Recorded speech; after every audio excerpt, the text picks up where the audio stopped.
नमस्कार दोस्तों, जय हिंद, वंदे मातरम। अपना सक्षम पॉइंट यूट्यूब चैनल पर एक बार फिर से आप सभी का हार्दिक स्वागत है। हम पढ़ रहे थे पप्पू सिंह प्रजापत की बुक भारतीय इतिहास वस्तुनिष्ठ, और आज इस बुक का अंतिम चैप्टर है भारत में संवैधानिक विकास। पिछले 1 डेढ़ महीने से ये बुक चल रही थी, आज इसका अंतिम दिन आ गया है। आज इस बुक को समाप्त करते हैं।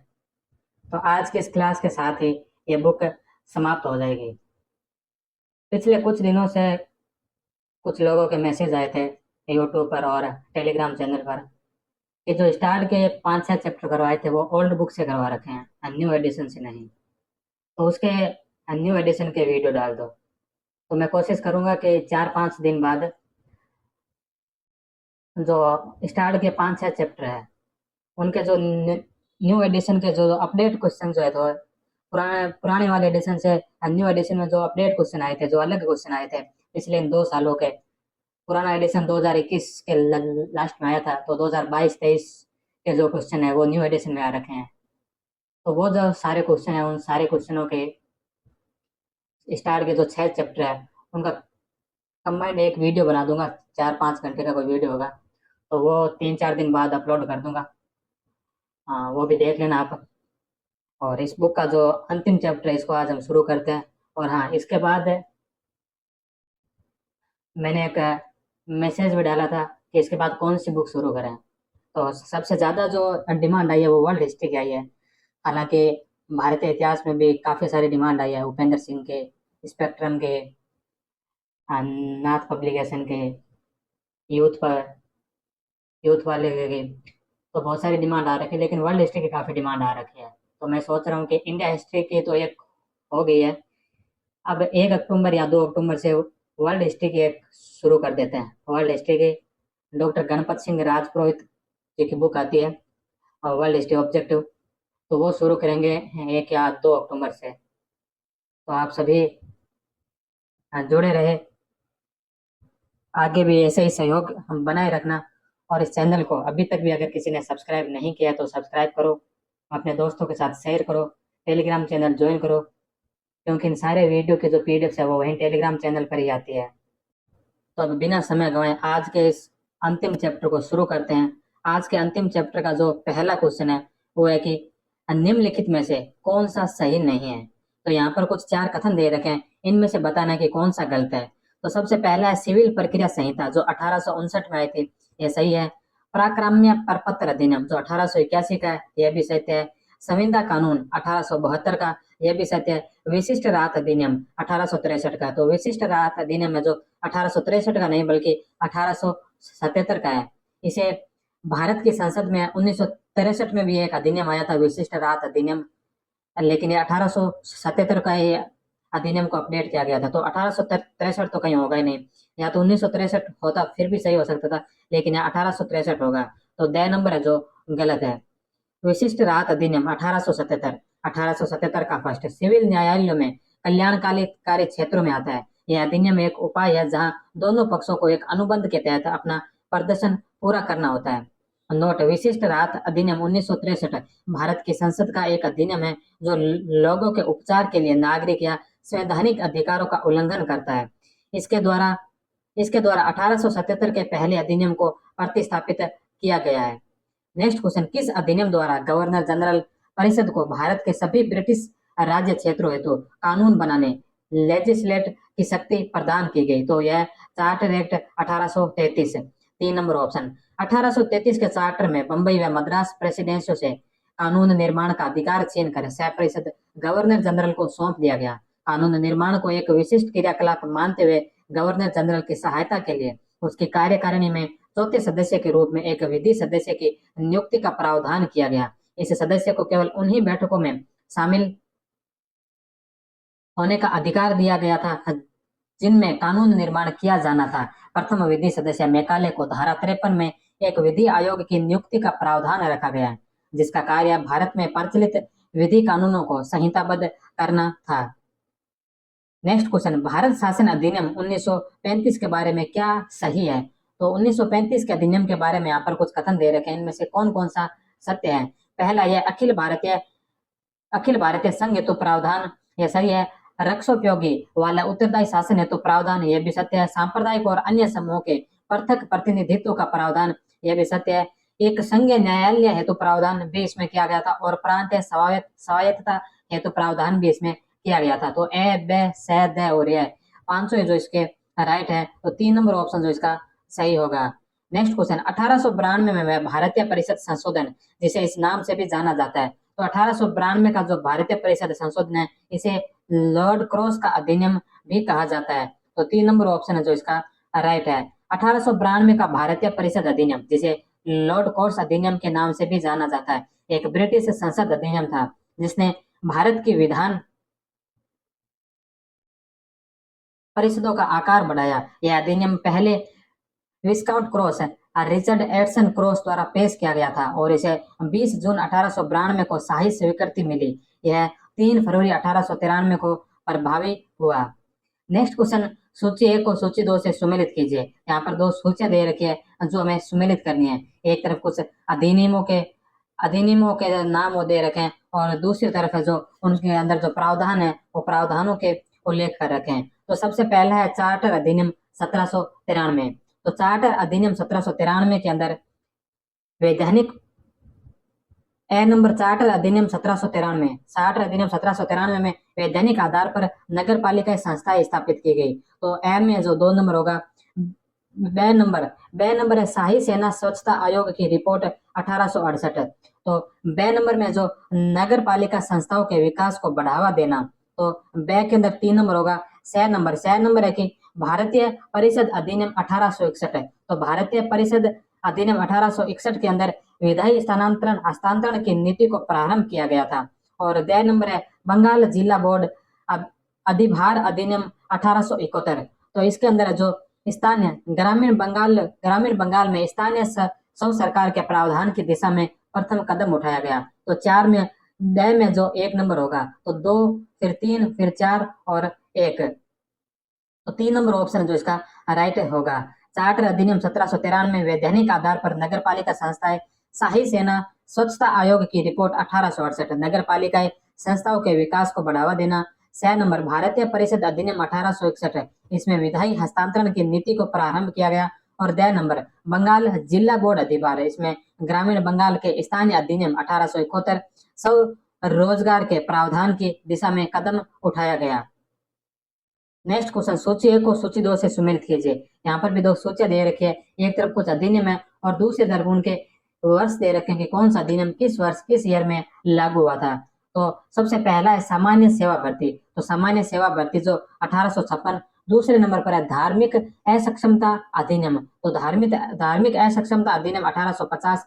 पोस्ट ऑफिस अधिनियम, तो पोस्ट ऑफिस अधिनियम जो 1854 का, और भारतीय शस्त्र अधिनियम जो 1878 का। तो 2, 3, 4 और 1, तो 2 नंबर ऑप्शन है जो इसका राइट होगा। सामान्य सेवा भर्ती अधिनियम 1856, धार्मिक असक्षमता अधिनियम 1850, पोस्ट ऑफिस अधिनियम 1854 और भारतीय सशस्त्र अधिनियम 1878। नेक्स्ट क्वेश्चन, कौन सा कोड निम्नलिखित सूचियों को सही जोड़ा देता है। यहाँ भी सुमेलित करना है। एक तरफ कुछ परिषदों के और अधिनियम कुछ घटनाओं का उल्लेख कर रखा है और सामने कि वो कौन सी अधिनियम के तहत लागू की गई थी। तो सबसे पहला जो है वो है शाही और प्रांतीय विधान परिषदों की स्थापना। तो शाही और प्रांतीय विधान परिषदों की जो स्थापना है यह की गई थी 1861 के अधिनियम के अंदर। दूसरे नंबर पर है प्रतियोगी परीक्षा का परिचय ICS। तो प्रतियोगी परीक्षा का परिचय ICS है 1853 के अधिनियम में। तीसरे नंबर पर है भारत के लिए राज्य सचिव की नियुक्ति। तो भारत के लिए जो राज्य सचिव की नियुक्ति का जो प्रावधान है ये 1858 के अधिनियम में। और चौथे नंबर पर है सांप्रदायिक निर्वाचन मंडल का परिचय। तो सांप्रदायिक निर्वाचक मंडल का परिचय ये जो है 1909 के अधिनियम में दिया गया। तो 1 में 2, 1 में 3, 2 में 1, 3 में 2 और 4 में जो 4। तो इसका जो राइट आंसर होगा वो हो जाएगा ए नंबर। 1 में से, 2 में ए, 3 में बे और 4 में द। शाही और प्रांतीय विधान परिषदों की स्थापना 1861 का अधिनियम। प्रतियोगी परीक्षा का परिचय ICS 1853 का अधिनियम। भारत के लिए राज्य सचिव की नियुक्ति 1858 का अधिनियम। और सांप्रदायिक निर्वाचन मंडल का परिचय जो 1909 का अधिनियम।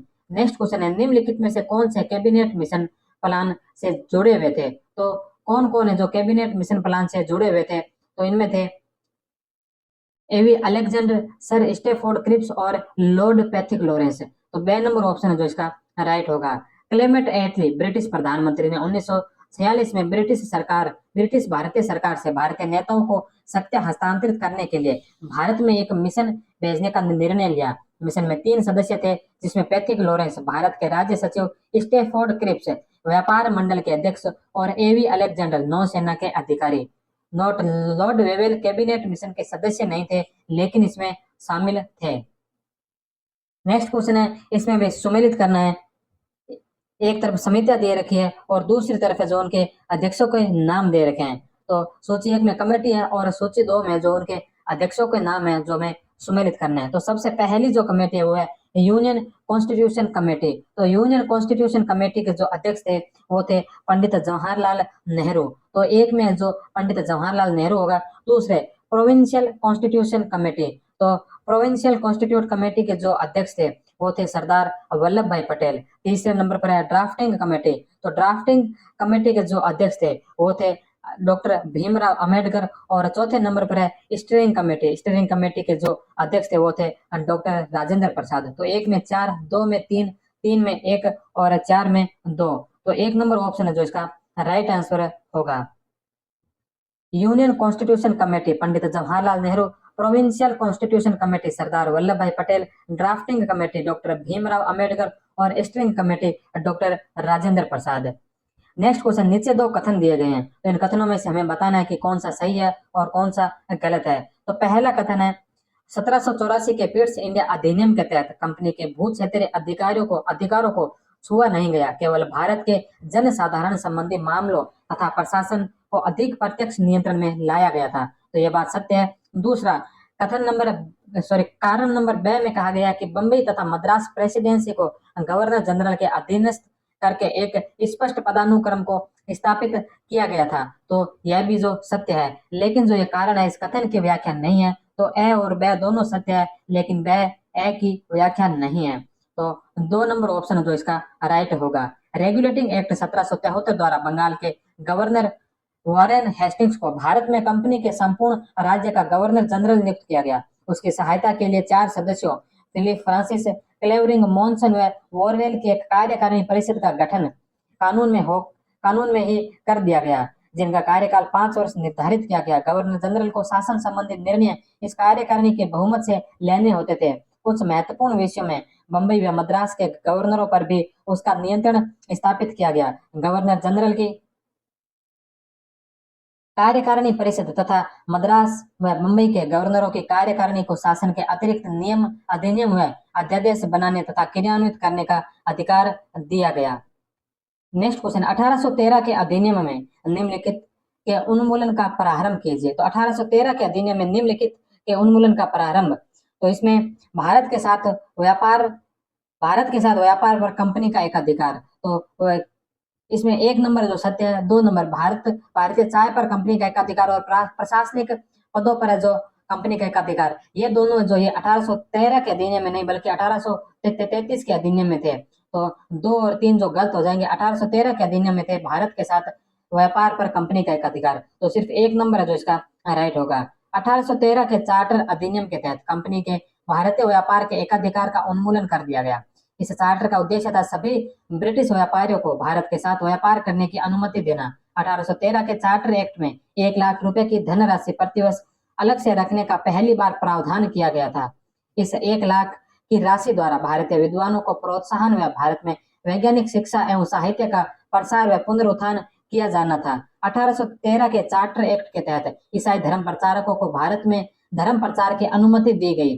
भारतीय चाय पर कंपनी का एकाधिकार, चीन देश के साथ व्यापार के एकाधिकार एवं प्रशासनिक पदों पर कंपनी का एकाधिकार जो 1833 के चार्टर एक्ट द्वारा उन्मूलित समाप्त किया गया था। किस एक्ट के द्वारा ईसाई मिशनरियों की गतिविधियों पर लगी रुकावटों को हटा दिया गया? तो यह 1813 के एक्ट के तहत। रेगुलेटिंग और पिट से दोनों नहीं, तो उपयुक्त में से कोई नहीं। इसमें 1813 का एक्ट आएगा। नेक्स्ट क्वेश्चन, किस अधिनियम के द्वारा अंग्रेजों ने भारत में अंग्रेजों ने भारत में निरंकुशता की स्थापना की, तो यह की थी भारतीय परिषद अधिनियम 1909। ए नंबर ऑप्शन जो इसका राइट है। नेक्स्ट क्वेश्चन, ब्रिटिश भारत में किसे स्थानीय स्वशासन का जनक माना जाता है? तो लॉर्ड रिपन को। B number option.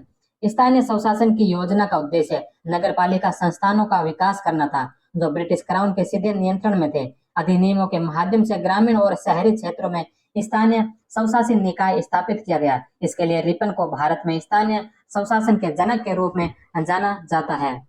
Next question, Bharat सरकार अधिनियम 1935 को किसने गुलामी का चार्टर बताया था? तो यह बताया था जवाहरलाल नेहरू ने। तो जवाहरलाल नेहरू इसमें से नहीं है, तो उपयुक्त में से कोई नहीं। यह नंबर ऑप्शन इसका राइट होगा। एटली ने 1935 के अधिनियम के बिल को एक ऐसा जहाज बताया जिसका इंजन गायब था। उसके मतानुसार यह रॉबिन्सन क्रूसो के जहाज की तरह था, जिसमें भारतीयों की स्थिति फ्राइडे नामक व्यक्ति जैसी थी। 1935 में अधिनियम की आलोचना कई भारतीय नेताओं ने भी की, जिन्होंने संघ की योजना को बेकार, नितांत अस्वीकार्य और अति अव्यवहारिक, पूर्ण रूप से सड़ी हुई, मौलिक रूप से बुरी तथा पूर्ण रूप से स्वीकार न करने योग्य बताया। जवाहरलाल नेहरू ने इस अधिनियम को दास्ता व उत्पीड़न का चार्टर बताते हुए इसे अनेक ब्रेकों वाली परंतु बिना इंजन रहित मशीन कहा। मनमोहन मालवीय के अनुसार नया अधिनियम बाह्य रूप से प्रजातांत्रिक प्रतीत होता है, किंतु आंतरिक रूप से यह पूर्णतः खोखला है। सी राजगोपालाचारी के अनुसार यह दोहरी शासन व्यवस्था से भी बुरा है। इसी क्रम में जवाहरलाल नेहरू ने इस अधिनियम को दास्ता व उत्पीड़न का चार्टर बताते हुए इसे अनेक ब्रेक वाली परंतु बिना इंजन रहित मशीन कहा था। नेक्स्ट क्वेश्चन, संविधान सभा के सदस्यों का चुनाव निम्नलिखित में से किस आधार पर किया गया? तो संविधान सभा का जो चुनाव है किस आधार पर किया गया था? सार्वभौमिक वयस्क मताधिकार, सार्वभौमिक पुरुष मताधिकार, सार्वभौमिक महिला वयस्क मताधिकार। तो ये किया गया था अनुपातिक प्रतिनिधित्व की एकल संक्रमणीय वोट प्रणाली के अनुसार। तो उपयुक्त में से कोई नहीं, जो यहाँ ऑप्शन में नहीं है। भारत की संविधान सभा के सदस्यों का चुनाव प्रांतीय विधानसभाओं के सदस्यों द्वारा अनुपातिक प्रतिनिधित्व की एकल संक्रमणीय वोट प्रणाली के माध्यम से किया गया था। वे चुनाव जुलाई 1946 में हुए थे। संविधान सभा के सदस्यों का चुनाव अप्रत्यक्ष रूप से वयस्क मताधिकार के आधार पर किया गया था। संविधान सभा के सदस्यों की कुल संख्या 389 थी। इनमें से 292 संयुक्त प्रांत का प्रतिनिधित्व करते थे, 93 सदस्य देशी रियासतों के प्रतिनिधित्व थे और 4 सदस्य मुख्य आयुक्त प्रांतों से थे। ये प्रांत थे दिल्ली, ब्रिटिश बलूचिस्तान, कुर्ग और Ajmer Merwara.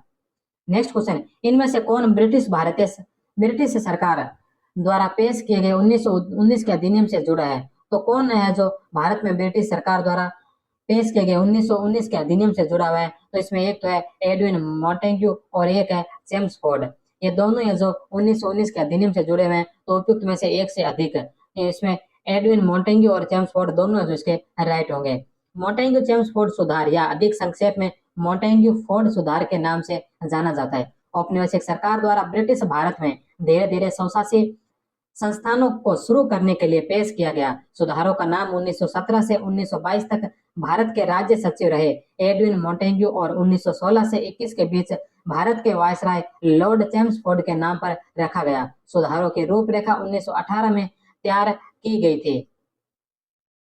Montagu Chelmsford report में दी गई थी और भारत सरकार अधिनियम 1919 का गठन इसी आधार पर किया गया। इस अधिनियम की महत्वपूर्ण विशेषता यह थी कि इंपीरियल विधान परिषद को अब 2 सदन शामिल होंगे, केंद्रीय विधानसभा और राज्य परिषद। प्रांतों को दोहरी सरकार प्रणाली या द्वैध शासन का पालन करना था। नेक्स्ट क्वेश्चन, 19वीं शताब्दी में बनी general committee of public instruction से संबंधित सही तथ्यों को चुनिए। तो इसमें से सही तथ्य कौन कौन से हैं? तो इसमें सबसे पहला है कि इसका निर्माण 1813 के चार्टर अधिनियम के प्रावधानों के अंतर्गत हुआ। तो ये सत्य है। इस समिति के सचिव एच विल्सन थे, यह भी सत्य है। 6 नंबर, इस समिति ने शिक्षा पर प्रतिवर्ष 1 करोड़ रुपए खर्च करने की अनुशंसा की। तो ये बात गलत है। 1 करोड़ नहीं बल्कि 1 लाख रुपए खर्च करने की अनुशंसा की थी। तो 6 नंबर गलत है। 10 नंबर, इस समिति ने विश्वविद्यालय शिक्षा के पूर्ण निजीकरण की बात की। तो ये भी गलत है। तो इसमें सही कथन पूछा तो ए और बे जो इसका राइट होगा, ए और बे। 1823 में गवर्नर जनरल इन काउंसिल द्वारा शैक्षिक उद्देश्यों के लिए 1 लाख रुपए आवंटित करने के कार्य के साथ साथ सार्वजनिक निर्देशों की सामान्य समिति की स्थापना की गई। जुलाई 1823 में अस्थायी गवर्नर एडम्स द्वारा बंगाल में 10 सदस्य इस समिति general committee of public instruction का गठन किया गया, जिसमें प्राच्यवादियों का बहुमत था। शिक्षा सचिव H.T. प्रिंसेप और समिति के सचिव H.S. विल्सन प्रमुख प्राच्यवादी थे। बहुमत की कमी के कारण सार्वजनिक निर्देश की सामान्य समिति वोट द्वारा शिक्षा के माध्यम का निर्णय लेने में सक्षम नहीं थी। 10 सदस्यों में से जिसके अध्यक्ष लॉर्ड मैकाले थे, 5 शिक्षा के माध्यम के रूप में अंग्रेजी भाषा या इंग्लिश के समर्थक थे और 5 शिक्षा के माध्यम के रूप में प्राच्य या क्लासिक भाषा या क्लासिकिस्ट के समर्थक थे। इंग्लिश और क्लासिकिस्ट विवाद। अपने पूरे कार्यकाल में लॉर्ड मैकाले ने शिक्षा के माध्यम के रूप में अंग्रेजी भाषा के उपयोग पर जोर दिया। 1814 में इसे शिक्षा परिषद द्वारा प्रतिस्थापित कर दिया गया। नेक्स्ट क्वेश्चन, निम्न में से किस अधिनियम के द्वारा केंद्रीय विधानमंडल में प्रथम बार 2 सदन बनाए गए थे? तो ये कौन से अधिनियम के तहत बनाए गए? तो यह 1919 के अधिनियम के तहत। 1919 के भारत शासन अधिनियम के तहत प्रांतीय विधानमंडल को द्विसदनात्मक बनाया गया। इन्हें केंद्रीय विधानसभा 145 सदस्य तथा राज्य परिषद काउंसिल ऑफ स्टेट 1660 सदस्य नाम दिया गया। केंद्रीय विधानसभा का कार्यकाल 3 वर्ष रखा गया। काउंसिल ऑफ स्टेट का कार्यकाल 5 साल का तय किया गया। दोनों सदन प्रत्यक्ष निर्वाचन द्वारा चुने गए थे। केंद्रीय विधानसभा 145 सदस्य, जिनमें से 41 मनोनीत थे और 104 जो निर्वाचित सदस्य थे। मनोनीत सदस्य में 26 सरकारी सदस्य और 15 गैर सरकारी सदस्य थे और निर्वाचित 104 सदस्यों में से 52 सामान्य सदस्य, 30 मुस्लिम सदस्य, 9 यूरोपियन सदस्य, 7 जमींदार, 4 भारतीय व्यापारी सदस्य और 2 सिख सदस्य थे। इसी प्रकार काउंसिल ऑफ स्टेट राज्य परिषद, जिसके अंदर कुल 60 सदस्य थे, 60 में से 33 निर्वाचित सदस्य थे और 27 जो मनोनीत सदस्य थे। 27 मनोनीत में 20, यहाँ पर 80 टाइप हो रखा है, 20 होंगे।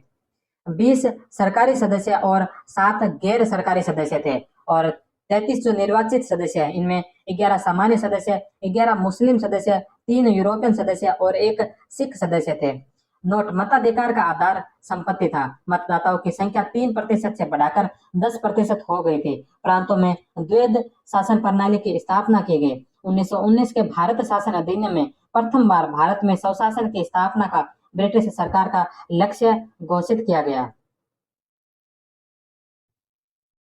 नेक्स्ट क्वेश्चन, अंग्रेजों ने भारत में कुल कितने चार्टर एक्ट लागू किए थे? तो अंग्रेजों ने भारत में जो कुल 4 जो चार्टर एक्ट लागू किए थे, जो सबसे पहला आया था 1793 में और उसके बाद हर 20 साल बाद 1813 में, फिर 20 साल बाद 1833 में और फिर 20 साल बाद 1853 में। इस प्रकार जो कुल 4 जो चार्टर एक्ट अंग्रेजों ने भारत में लाए थे। शासन या संसद द्वारा किसी कंपनी को दिया गया अधिकार पत्र चार्टर या राजलेख कहलाता है। अंग्रेजों ने कुल 4 चार्टर जारी किए। चार्टर एक्ट 1793, 1813, 1833 और 1853 में पास किए गए। ईस्ट इंडिया कंपनी का आरंभ महारानी एलिजाबेथ प्रथम द्वारा वर्ष 1600 के अंतिम दिन प्रदत्त चार्टर के फलस्वरूप हुआ। इस चार्टर में कंपनी को ईस्ट इंडीज में व्यापार करने का अधिकार दिया गया था। भारत में घटने वाली अनेक विलक्षण राजनीतिक घटनाओं के फलस्वरूप 1793 में कंपनी को व्यापार और वाणिज्यिक संबंधी अधिकारों के साथ साथ भारत के विशाल क्षेत्र पर प्रशासन करने का दायित्व भी सौंपा गया। कंपनी का पहला चार्टर 1794 में समाप्त होने वाला था।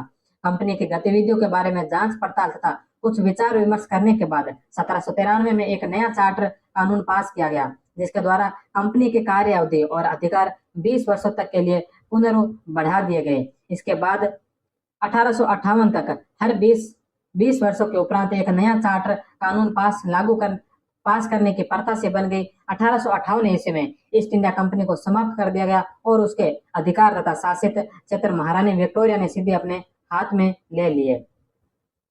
नेक्स्ट क्वेश्चन, ठगी अधिनियम 1836 और ठगी विभाग का एकमात्र उद्देश्य पुलिस और अभियोजक गैंग को धर्म के नाम पर अपराध वारित करने वाले के रूप में प्रदर्शित करना था। तो यहाँ पर इससे संबंधित कुछ कथन दे रखे हैं। इन कथनों में से बताना है कि कौन कौन सा सत्य है। तो सबसे पहला है कि यह विभाग आपराधिक कृत्य करने वाले समूह को ठग करार देने के लिए सामंती सोच थे। तो यह सत्य है। दूसरा, ब्रिटिश युद्ध के विरुद्ध कृत्य को समाज सुधार का कृत्य मानते थे। तीसरा, सर विलियम स्लीमैन ठगी के विरुद्ध मुहिम सूत्रधार थे, तो यह भी सत्य है। चौथे नंबर में है कि कन्फेशन ऑफ ठग नामक पुस्तक के रचयिता माइक डेस थे, तो माइक डेस नहीं थे इस पुस्तक के रचयिता। तो कन्फेशन ऑफ द ठग नामक जो पुस्तिका है, इसके जो लेखक थे, जो रचयिता थे, वो थे मिडाज टेलर। तो मिडाज टेलर के द्वारा लिखी गई ठगी के रचयिता विलियम स्लीमैन थे। तो द और यह गलत है। ए, ब और स, ए, ब और स इसमें तीन जो इसके सही होंगे। ए, ब और स, 3 नंबर ऑप्शन इसका राइट है। कन्फेशन ऑफ ए ठग फिलिप मिडोज टेलर द्वारा 1839 में भारत में ठगी पंथ पर आधारित एक अंग्रेजी उपन्यास है। नेक्स्ट क्वेश्चन, निम्नलिखित को उनकी स्थापना के आधार पर सही कालक्रम में व्यवस्थित कीजिए। तो यहाँ पर कुछ आयोग के नाम दे रखे हैं जिनको हमें क्रम वाइज व्यवस्थित करना है कि सबसे पहला कौन से कमीशन का गठित किया गया और सबसे अंत में कौन सा कमीशन। तो इसमें जो मैकडोनल्ड कमीशन है, मैकडोनल्ड कमीशन 1900 ईस्वी का है। दूसरे नंबर पर है कैंपबेल कमीशन, कैंपबेल कमीशन है जो 1866 ईस्वी का है। तीसरे नंबर पर है लॉयल कमीशन, लॉयल कमीशन जो 1897 का है। चौथे नंबर पर हंटर कमीशन, हंटर कमीशन जो 1882 का है। और स्ट्रेची कमीशन, स्ट्रेची कमीशन जो 1878 का है। तो इसमें सबसे पहले जो आएगा वो आएगा कैंपबेल कमीशन 1866 बे नंबर। दूसरे नंबर पर आएगा स्ट्रेची कमीशन, स्ट्रेची कमीशन जो 1878 का है। तीसरे नंबर पर हंटर कमीशन, हंटर कमीशन जो 1882 का है। चौथे नंबर पर लॉयल कमीशन जो 1897 का है। और पांचवें नंबर पर आएगा मैकडोनल्ड कमीशन जो 1900 का है। तो बे, ये, द, स और ए, 3 नंबर ऑप्शन इसका राइट होगा। Campbell commission 1866, stretchy commission 1878, Hunter commission 1882, loyal commission 1897 और मैकडोनल्ड कमीशन 1900। विशेष, रिचर्ड स्ट्रेची आयोग पहला अकाल आयोग है जिसकी स्थापना अकाल से निपटने के लिए एक सामान्य रणनीति और सिद्धांत विकसित करने के लिए की गई थी। आयोग की स्थापना 1878 में सर रिचर्ड स्ट्रेची की अध्यक्षता में की गई। आयोग ने अकाल की स्थिति में खाद्य व्यापार में राज्य के हस्तक्षेप की सिफारिश की। कैंपबेल आयोग उड़ीसा के अकाल के कारणों की जांच करने और भविष्य में अकालों को रोकने के उपाय सुझाने के लिए 1866 में ब्रिटिश सरकार द्वारा नियुक्त किया गया था। सर जॉर्ज कैंपबेल 1824 से 1892 भारतीय सिविल सेवा के स्कॉटिश सदस्य थे जिन्होंने विभिन्न प्रशासनिक पदों पर कार्य किया। इनका गठन 1897 में सर जेम्स लोयल की अध्यक्षता में किया गया था। इस आयोग ने सिंचाई सुविधाओं के विकास की सिफारिश की थी। 1900 में सर एंथोनी, बाद में लॉर्ड मैकडोनल्ड की अध्यक्षता में हाल के अकाल के निष्कर्षों के आधार पर पिछले आयोग की रिपोर्ट का पुनर्मूल्यांकन और बदलाव की सिफारिश करने के लिए मैकडोनल्ड आयोग की स्थापना की गई। इस आयोग ने सिफारिश की कि अकाल से निपटने वाली आधिकारिक मशीनरी को पूरे वर्ष काम करना चाहिए ताकि खाद्यान्न की कमी को समय रहते नियंत्रित किया जा सके। जबकि हंटर कमीशन का संबंध शिक्षा से है। 1882 में लॉर्ड रिपन ने डब्ल्यू हंटर की अध्यक्षता में भारत का पहला शिक्षा आयोग गठित किया था। नेक्स्ट क्वेश्चन, भारत का संविधान बनाने के बारे में निम्नलिखित में से कौन सा कथन सत्य है। तो भारत के संविधान बनाने के बारे में यहाँ पर कुछ कथन दे रखे हैं, इनमें से हमें बताना है कि कौन कौन सा कथन सत्य है। केंद्र स्तर पर गवर्नमेंट ऑफ इंडिया एक्ट 1935 द्वारा द्विसदनीय विधायिका पुनः स्थापित की गई, तो ये बिल्कुल गलत है। दूसरा, प्रांतों में द्वैत शासन गवर्नमेंट ऑफ इंडिया एक्ट 1919 द्वारा पुनः स्थापित किया गया, तो यह बात बिल्कुल सत्य है। तीसरा, एनी बेसेंट ने गवर्नमेंट ऑफ इंडिया एक्ट 1919 को इंग्लैंड द्वारा दिए जाने और भारत द्वारा स्वीकार किए जाने के योग्य नहीं माना, तो यह बात बिल्कुल सत्य है। दया नंबर में कि प्रांतीय स्वायत्ता गवर्नमेंट ऑफ इंडिया एक्ट 1905 द्वारा पुनः स्थापित की गई, तो यह सही है। और चौथा, 5वें नंबर पर है कि कांग्रेस ने इंडियन काउंसिल एक्ट 1919 को अस्वीकृत कर दिया, तो यह बात है जो गलत है। तो ए और द गलत होंगे। और इसमें पूछा कि सही उत्तर कौन कौन से हैं, तो ब, स और द, ब, स और द, तो 4 नंबर ऑप्शन जो इसका राइट होगा। नेक्स्ट क्वेश्चन है कि वॉरेन हेस्टिंग्स के कहने पर हिंदू विधि सार संकलन 1775 में 11 पंडितों की समिति द्वारा किया गया था। तो इसमें से कुछ विकल्प दे रखे हैं, इनमें से बताना है कि कौन कौन सा सही है। तो पहला है कि यह ज्ञान संग्रह एनबी हॉलहेड द्वारा अंग्रेजी में अनुदित किया गया, तो यह सत्य है। दूसरा, इससे यूरोप के न्यायाधीशों को सहायता मिली और अंतर्देशीय भाषांतरकारों पर उनकी निर्भरता कम हो गई, तो यह भी सत्य है। तीसरा, इसके फलस्वरूप रेगुलेटिंग एक्ट का महत्व कम हुआ, तो इसमें रेगुलेटिंग एक्ट के महत्व पर कोई प्रभाव नहीं पड़ा, तो स है जो गलत है। द नंबर है, इससे ब्रिटिश को ऐतिहासिक परिप्रेक्ष्य में भारतवासियों को विधिक अर्थ में समझने में सहायता मिली, तो यह सत्य है। यह पिट्स इंडिया एक्ट को पारित करने में अति महत्वपूर्ण साधन सिद्ध हुआ, तो यह भी गलत है। तो इसमें ए, ब और द सही होंगे, स और यह गलत होंगे, तो सही पूछा है तो ए, ब और द, एक नंबर ऑप्शन है। भारत में ब्राह्मण पंडित धर्मशास्त्र की अलग अलग शाखाओं के हिसाब से स्थानीय कानूनों की अलग अलग व्याख्या देते हैं। इस भिन्नता को खत्म करने के समरूपता लाने के लिए 1775 में 11 पंडितों को भारतीय कानूनों का एक संकलन तैयार करने का काम सौंपा गया। एन बी हॉलहेड ने इस संकलन का अंग्रेजी में अनुवाद किया। 1778 तक यूरोपीय न्यायाधीशों के लिए कानूनों की भी एक संहिता तैयार कर ली गई। इससे यूरोप के न्यायाधीशों को सहायता मिली और अंतर्देशीय भाषा अंतरकारों पर उनकी निर्भरता कम हो गई तथा अंग्रेजों को ऐतिहासिक परिप्रेक्ष्य में भारतवासियों के वैदिक अर्थ को समझने में सहायता मिली। हालांकि इससे रेगुलेटिंग एक्ट का महत्व कम नहीं हुआ। 1773 के रेगुलेटिंग एक्ट के तहत एक नए सर्वोच्च न्यायालय की स्थापना की गई थी। 1884 में पिट्स इंडिया एक्ट, जिसे ईस्ट इंडिया कंपनी के एक्ट के नाम से भी जाना जाता है, 1773 के पहले हस्ताक्षरित रेगुलेटिंग एक्ट की कमियों को दूर करने के लिए ब्रिटिश संसद में पारित किया गया था।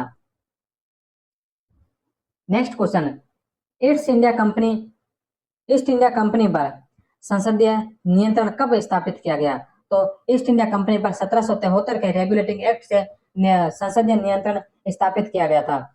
नेक्स्ट क्वेश्चन, रेगुलेटिंग एक्ट कब पारित हुआ? तो 1773 रेगुलेटिंग एक्ट द्वारा किया गया, तो इसके द्वारा किया गया था भारत में कंपनी के प्रशासन पर ब्रिटिश सरकार का नियंत्रण।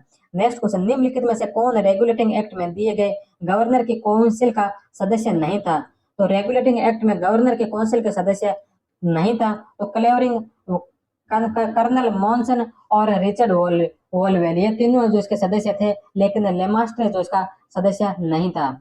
1773 का रेगुलेटिंग एक्ट भारत में संवैधानिक विकास का पहला कदम माना जाता है, जो 26 अक्टूबर 1774 से लागू हुआ। इस एक्ट द्वारा बंगाल के गवर्नर वॉरेन हेस्टिंग्स को भारत में कंपनी का संपूर्ण राज्य का गवर्नर जनरल नियुक्त कर दिया गया। उसकी सहायता के लिए 4 सदस्यों फिलिप फ्रांसिस, क्लेवरिंग, मॉनसन और वॉरवेल की एक कार्यकारिणी परिषद का गठन कानून में ही कर दिया गया, जिसका कार्यकाल 5 वर्ष निर्धारित किया गया। गवर्नर जनरल को शासन संबंधी निर्णय इस कार्यकारिणी के बहुमत से लेने होते थे। कुछ महत्वपूर्ण विषयों में बंबई व मद्रास के गवर्नरों पर भी उसका नियंत्रण स्थापित किया गया। गवर्नर जनरल की कार्यकारिणी परिषद तथा मद्रास व बंबई के गवर्नरों की कार्यकारिणी को समाप्त शासन के अतिरिक्त नियम, अधिनियम व अध्यादेश बनाने तथा क्रियान्वित करने का अधिकार दिया गया, परंतु यह नियम तभी प्रभावशाली होते थे जब उनका सर्वोच्च न्यायालय में पंजीकरण हो जाता था। वे न्यायालय द्वारा प्रकाशित कर दिए जाते थे। कंपनी के कर्मचारियों के उपहार या पारितोषिक लेने पर रोक लगा दी। क्राउन को अधिकार दिया गया कि यह राज्य के सन्नद द्वारा एक सर्वोच्च न्यायालय की स्थापना करे, जिसमें एक मुख्य न्यायाधीश तथा 3 छोटे न्यायाधीश हो। गवर्नर जनरल का वेतन 25,000 पाउंड, काउंसिल के सदस्यों का 10,000 पाउंड तथा मुख्य न्यायाधीश का 8,000 पाउंड और अन्य न्यायाधीशों का 6,000 पाउंड वार्षिक निर्धारित किया गया। नेक्स्ट क्वेश्चन, रेगुलेटिंग एक्ट 1773 द्वारा नामित 4 पार्षदों में से कौन पहले से ही भारत में था? तो वॉरवेल जो भारत में था, बाकी क्लेवरिंग, मॉनसन और फ्रांसिस, ये तीनों भारत के बाहर से आए थे, उस समय भारत में नहीं थे। नेक्स्ट क्वेश्चन, किस अधिनियम के द्वारा फोर्ट विलियम में उच्च न्यायालय की स्थापना की गई? तो रेगुलेटिंग एक्ट 1773 के तहत। नेक्स्ट क्वेश्चन, कलकत्ता में सुप्रीम कोर्ट का मुख्य न्यायाधीश कौन था? तो Elijah Impey. Next question, regulating act के अनुसार सुप्रीम कोर्ट में मुख्य न्यायाधीश के अतिरिक्त कितने न्यायाधीश थे? तो मुख्य न्यायाधीश के अतिरिक्त जो 3 न्यायाधीश और थे। सर्वोच्च न्यायालय की स्थापना के संबंध में निम्नलिखित में से कौन से कथन सत्य है? तो कलकत्ता में सर्वोच्च न्यायालय की स्थापना 1773 के रेगुलेटिंग एक्ट के द्वारा की गई, तो यह सत्य है। लेमेस्टर इस न्यायालय के प्रथम मुख्य न्यायाधीश थे, तो लेमेस्टर जो इस न्यायालय के प्रथम मुख्य न्यायाधीश नहीं थे, प्रथम मुख्य न्यायाधीश थे सर एलिजा इम्पे। तो एलिजा इम्पे जो इसके प्रथम न्यायाधीश थे, ना कि लेमेस्टर। तो 2 नंबर है जो गलत होगा और 1 सही है। तो इसमें पूछा सही कौन सा है? तो केवल 1 नंबर इसका सही है। नेक्स्ट क्वेश्चन, 1773 के रेगुलेटिंग एक्ट के संदर्भ में निम्नलिखित कथनों पर विचार कीजिए। तो यहाँ पर दो कथन दे रखे हैं। पहला है कि रेगुलेटिंग एक्ट 1773 के अंतर्गत कलकत्ता में स्थापित सुप्रीम कोर्ट के पास ईस्ट इंडिया कंपनी तथा उसके अधिकृत क्षेत्रों पर असीमित अधिकार था। तो उसके अधिकृत क्षेत्रों पर ये इसका जो अधिकार कार्य क्षेत्र था वो सिर्फ कलकत्ता के नगर तक ही सीमित था, उसके पूरे क्षेत्र तक नहीं था। तो पहला है जो गलत है। दूसरा, सुप्रीम कोर्ट के पास उस समय बंगाल सरकार द्वारा अधिनियमित कानूनों को वीटो करने की भी शक्ति निहित थी। तो ये बात है जो सत्य है। तो दो सही है और एक गलत है। तो केवल दो, 6 नंबर ऑप्शन इसका राइट होगा। सुप्रीम कोर्ट का कार्य क्षेत्र कलकत्ता नगर तक ही सीमित था। गवर्नर जनरल तथा उसकी परिषद द्वारा बनाए गए कानूनों को न्यायालय में लागू करना उच्चतम न्यायालय की इच्छा पर निर्भर था। नेक्स्ट क्वेश्चन, निम्नलिखित अधिनियमों में प्रथम बार किस गवर्नर जनरल ऑफ बंगाल के पद हेतु प्रावधान किया गया? तो रेगुलेटिंग एक्ट 1773 में। नेक्स्ट क्वेश्चन, निम्नलिखित में से किस संसदीय अधिनियम ने बंगाल के गवर्नर जनरल को मद्रास एवं बंबई के ऊपर पर्यवेक्षी प्राधिकार प्रदान किया? तो रेगुलेटिंग एक्ट 1773। नेक्स्ट क्वेश्चन, 1773 के रेगुलेटिंग एक्ट के संदर्भ में निम्नलिखित कथनों पर विचार कीजिए। इनमें से हमें बताना है कि कौन कौन से कथन सत्य है और कौन से गलत। पहला, काउंसिल के सदस्यों की सदस्यता अवधि गवर्नर जनरल के प्रसाद पर्यंत होती थी। तो यह गवर्नर जनरल के प्रसाद पर्यंत नहीं होती थी, यह उच्चतम न्यायालय पर निर्भर थी। तो पहला जो गलत है। दूसरा, गवर्नर जनरल इन काउंसिल को निर्णायक मत देने की शक्ति प्राप्त थी। तो यह सत्य है। तीसरा, गवर्नर जनरल इन काउंसिल को नागरिक व सैन्य शक्तियां दी गई थी। तो यह भी सत्य है। तो 2 और 3 सही है और एक है जो गलत है। तो बे नंबर ऑप्शन जो इसका राइट होगा। नेक्स्ट क्वेश्चन, निम्नलिखित कथनों पर विचार कीजिए। यहाँ पर भी कुछ कथन दे रखे हैं जिनमें से हमें बताना है कि कौन कौन सा सत्य है। कथन किस बारे में? तो 1773 के रेगुलेटिंग एक्ट में उपबंध था। तो इसमें क्या उपबंध था कि कंपनी के कोर्ट ऑफ डायरेक्टर जो अभी प्रति वर्ष चुने जाते थे अब 3 वर्ष के लिए चुने जाएंगे। तो ये अब 3 वर्ष के लिए नहीं बल्कि 4 वर्ष के लिए चुने जाएंगे। तो 1 नंबर तो गलत है। दूसरे में कहा गया कि कंपनी डायरेक्टरों की संख्या 24 निर्धारित की जाएगी, जिनमें से 1/4 प्रति 3 वर्ष बाद सेवानिवृत्त होंगे। तो प्रति 1/4 जो ये प्रति 3 वर्ष बाद नहीं बल्कि प्रति वर्ष सेवानिवृत्त होंगे। तो 1/4 सदस्य प्रति वर्ष सेवानिवृत्त होंगे, प्रति 3 वर्ष नहीं। तो ये भी गलत है, 2 भी गलत है। तीसरा, कि न्यायपालिका सीधे सम्राट से निर्गमित होगी। तो 3 नंबर जो सत्य है। तो इस एक्ट में उपबंध था कि न्यायपालिका जो सीधे सम्राट से निर्गमित होगी। तो 3 नंबर है जो सत्य है। तो केवल 3, 2 नंबर ऑप्शन इसका राइट होगा। पहले 24 डायरेक्टर प्रति वर्ष चुने जाते थे, अब उनका कार्यालय 1 वर्ष से बढ़ाकर 4 वर्ष कर दिया। इनमें से 1/4 सदस्यों के प्रति वर्ष बदलते रहने की व्यवस्था भी की गई। नेक्स्ट क्वेश्चन, भारत के आरंभिक अंग्रेजी शासन के संदर्भ में किस अधिनियम के अंतर्गत बोर्ड ऑफ कंट्रोल का अध्यक्ष भारतीय मामलों का मंत्री था? तो वह था 1784 के पिट्स इंडिया एक्ट के तहत। नेक्स्ट क्वेश्चन, पिट के भारत अधिनियम में निम्नलिखित में से कौन सा प्रावधान नहीं है? तो इसमें कौन सा प्रावधान नहीं है जो पिट्स इंडिया एक्ट में है? लंदन में एक नियंत्रण मंडल की स्थापना की गई जिसमें 6 सदस्य थे। तो यह तो है। दूसरा, गवर्नर जनरल की परिषद के सदस्यों की संख्या 4 से घटाकर 3 कर दी। यह भी सत्य है। नियंत्रण मंडल को कंपनी के राजनीतिक, प्रशासनिक और व्यापारिक कार्यों का प्रबंधन करना था। तो यह बात है जो गलत है। चौथा, कंपनी के केवल व्यापारिक मार्गों का प्रबंधन संचालक मंडल को करना था। तो यह सत्य है। तो इसमें प्रावधान नहीं है। कौन सा प्रावधान नहीं है? तो 6 नंबर है तो इसका राइट आंसर होगा। नियंत्रक मंडल का भारत के शासन, सेना और लगान संबंधी मामलों पर नियंत्रण स्थापित किया गया। व्यापारिक कार्यों के प्रबंधन की जिम्मेदारी संचालक मंडल के पास थी और इस मामले में उस पर नियंत्रण मंडल का कोई नियंत्रण नहीं रखा गया था। नेक्स्ट क्वेश्चन है कि निम्न में से कौन सा पिट्स इंडिया एक्ट का प्रावधान नहीं है? फिर यही पूछा कि पिट्स इंडिया एक्ट में कौन सा प्रावधान नहीं है। तो सबसे पहला है कि भारत सरकार की जिम्मेदारी गवर्नर जनरल और उसकी परिषद के हवाले कर दी गई। तो यह तो इसमें प्रावधान है। दूसरा, निदेशक मंडल से नियंत्रण बोर्ड को शक्ति हस्तांतरित की, यह भी इसमें प्रावधान था। और महारानी के अनुमोदन के साथ ही भारत के प्रमुख नौकरशाहों की नियुक्ति, तो यह प्रावधान भी इसमें था। 2 नंबर, भारतीय भाषाओं के उचित अनुवाद के साथ सभी कानूनों का मुद्रण। तो यह जो प्रावधान है ये पिट्स इंडिया एक्ट में नहीं था। तो 2 नंबर है जो इसका राइट होगा। नेक्स्ट क्वेश्चन, ट्वीट का इंडिया एक्ट के संदर्भ में निम्नलिखित कथनों पर विचार कीजिए। यहाँ पर भी दो कथन दे रखे हैं, इनमें से बताना है कि सही कौन सा है।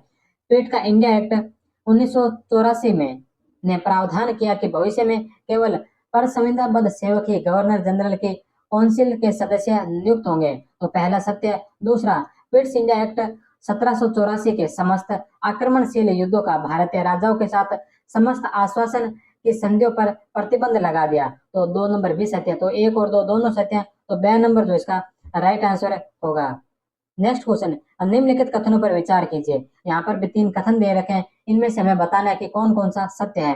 तो सबसे पहला कथन है कि ट्वीट्स इंडिया एक्ट के माध्यम से गवर्नर जनरल की परिषद में सदस्यों की संख्या घटाकर 3 कर दी। तो ये सत्य है। दूसरा, ट्वीट्स इंडिया एक्ट ने कंपनी का भारतीय व्यापार पर एकाधिकार समाप्त कर दिया। तो ये बात गलत है। तीसरा, ट्वीट्स इंडिया एक्ट के अंतर्गत एक अनुपूरक अधिनियम द्वारा विशेष मामलों में गवर्नर जनरल को कमांडर इन चीफ का पद धारण करने की अधिकारिता प्रदान की गई। तो यह सत्य है। तो 2 को छोड़कर 1 और 3 सही है। तो 6 नंबर ऑप्शन इसका राइट होगा। नेक्स्ट क्वेश्चन, भारत के गवर्नर जनरल को किस एक्ट के द्वारा अपनी समिति के निर्णय को अस्वीकार करने का अधिकार था? तो 1786 का एक्ट है। नेक्स्ट क्वेश्चन, निम्नलिखित में से किस अधिनियम द्वारा ब्रिटिश ईस्ट इंडिया कंपनी का भारत में व्यापारिक एकाधिकार समाप्त कर दिया गया? तो 1813 के चार्टर एक्ट में। चार्टर एक्ट जिसने ईसाई मिशनरियों को भारत में उनके धार्मिक प्रचार करने की अनुमति दी थी। तो 1813 का चार्टर। चार्टर एक्ट 1813 के संबंध में निम्न कथनों पर विचार कीजिए। यहाँ पर भी कुछ कथन दे रखे हैं। पहला है कि इसने भारत में ईस्ट इंडिया कंपनी के व्यापार एकाधिकार को चाय तथा चीन के साथ व्यापार को छोड़कर समाप्त कर दिया। तो ये सत्य है। इसने कंपनी द्वारा अधिकार में लिए गए भारतीय राज्य क्षेत्रों द्वारा ब्रिटिश राज क्राउन की संप्रभुता को सुदृढ़ किया। तो यह भी सत्य है। भारत का राजस्व अब ब्रिटिश संसद के नियंत्रण में आ गया। तो भारत का राजस्व अभी भी ब्रिटिश संसद के नियंत्रण में नहीं आया था। तो 3 नंबर जो गलत है। तो 1 और 2 सत्य है। तो ए नंबर ऑप्शन इसका राइट होगा। नेक्स्ट क्वेश्चन, चार्टर अधिनियम 1813 को भारत के लिए महत्वपूर्ण समझे जाने का निम्नलिखित में से कौन सा एक कारण है? तो कौन सा कारण है 1813 के चार्टर को महत्वपूर्ण समझने का? तो वह इसके द्वारा भारतीयों को शिक्षा के लिए वित्तीय प्रावधान किया गया था। शिक्षा के लिए प्रतिवर्ष 1 लाख रुपए खर्च करने का प्रावधान इसमें किया गया था। तो 6 नंबर ऑप्शन है जो इसका राइट होगा। नेक्स्ट क्वेश्चन, 1833 के अधिनियम के संबंध में निम्नलिखित में से कौन सा कथन सही नहीं है? तो 1833 के अधिनियम में से कौन सा कथन गलत है ये बताना है। पहला, कंपनी के व्यापारिक एकाधिकार समाप्त किए, ये सत्य है। बंगाल के गवर्नर को भारत का गवर्नर जनरल बना दिया, यह भी सत्य है। तीसरा, दासों की दशा सुधारने और अंततः समाप्त करने की आज्ञा दी, यह भी सत्य है। सह परिषद गवर्नर जनरल और बंबई तथा मद्रास की संविधान सभा को कानून बनाने का अधिकार दे दिया गया। तो ये बात जो गलत है। तो इसमें गलत कथन पूछा है तो 2 नंबर है जो इसका गलत होगा। नेक्स्ट क्वेश्चन, चार्टर एक्ट 1833 में निम्न प्रावधानों में से एक नहीं था। तो कौन सा प्रावधान इसमें नहीं था? पहला, ईस्ट इंडिया कंपनी की व्यापारिक गतिविधियों पर नियंत्रण, तो यह तो इसमें प्रावधान था। दूसरा, काउंसिल में परम सत्ताधारी के पदनाम को भारत के गवर्नर जनरल के पदनाम में परिवर्तित करना, तो यह भी इसमें प्रावधान था। तीसरा, काउंसिल के गवर्नर जनरल को विधिकर्ता की सभी शक्तियां प्रदान करना, तो यह प्रावधान भी 1833 के चार्टर एक्ट में था। और गवर्नर जनरल की काउंसिल में विधि सदस्य के रूप में एक भारतीय की नियुक्ति करना, तो यह प्रावधान है जो 1833 के चार्टर एक्ट में नहीं था। तो 2 नंबर है जो इसका गलत होगा। नेक्स्ट क्वेश्चन, 1802 कथन दे रखे हैं। पहला कथन है कि 1833 के चार्टर अधिनियम में दासता को समाप्त करने का प्रावधान था, तो यह बात सत्य है। दूसरा, 1855 में ब्रिटिश ने अवध की रियासत को कुशासन का आरोप लगाकर अपने साम्राज्य में विलय कर लिया था। तो अवध पर जो कुशासन का आरोप लगाकर ब्रिटिश ने अपने साम्राज्य में विलय किया, वो 1855 में नहीं बल्कि 1856 में किया था। 1856 में किया। तो 2 नंबर कथन है जो गलत होगा। तो 1 सही है और 2 गलत है। तो 6 नंबर ऑप्शन जो इसका राइट होगा। नेक्स्ट क्वेश्चन, भारत का प्रथम गवर्नर जनरल कौन था? तो भारत का प्रथम गवर्नर जनरल था विलियम बेंटिक। नेक्स्ट क्वेश्चन, किस अधिनियम के द्वारा ब्रिटिश सरकार ने ईस्ट इंडिया कंपनी का चाय व चीन के साथ व्यापार का एकाधिकार समाप्त किया? तो यह किया था 1833 के चार्टर एक्ट के द्वारा। 1833 के चार्टर एक्ट में निम्नलिखित में से किस एक का उल्लेख नहीं था? तो यहाँ पर 4 प्रावधान दिए गए हैं, इनमें से बताना है कि कौन सा 1833 के चार्टर में निम्न प्रावधान नहीं था। तो पहला है कि ईस्ट इंडिया कंपनी ने चीन व्यापार का एकाधिकार खो दिया, तो ये तो सही है। कंपनी के अधिकृत क्षेत्र अगले 20 वर्षों के लिए ब्रिटिश सम्राट के न्यास के रूप में कंपनी के पास रहने दिए। यह भी सत्य है। कंपनी ने निदेशकों की संख्या 24 से घटाकर 18 कर दी, जिनमें से 6 क्राउन द्वारा मनोनीत होते थे।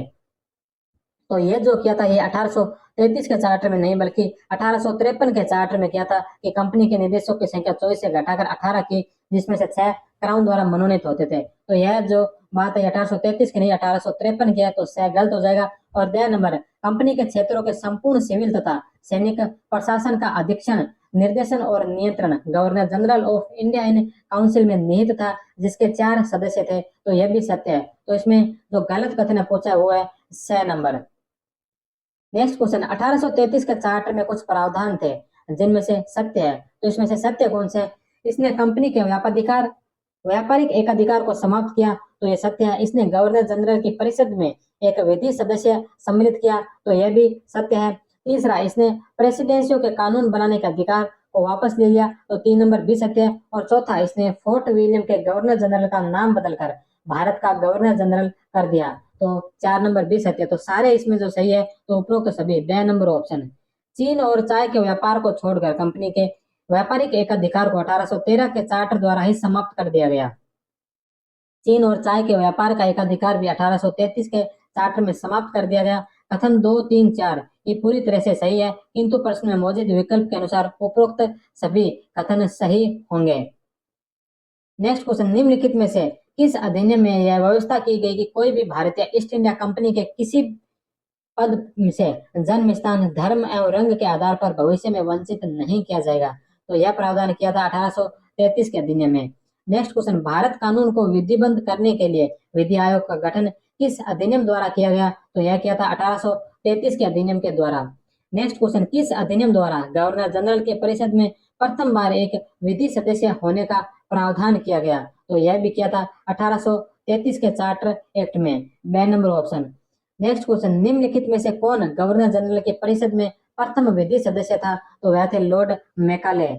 नेक्स्ट क्वेश्चन, विधि सदस्य को गवर्नर जनरल की एग्जीक्यूटिव काउंसिल की पूर्ण सदस्यता प्रदान की गई थी। तो यह प्रदान की 1853 के चार्टर एक्ट के द्वारा।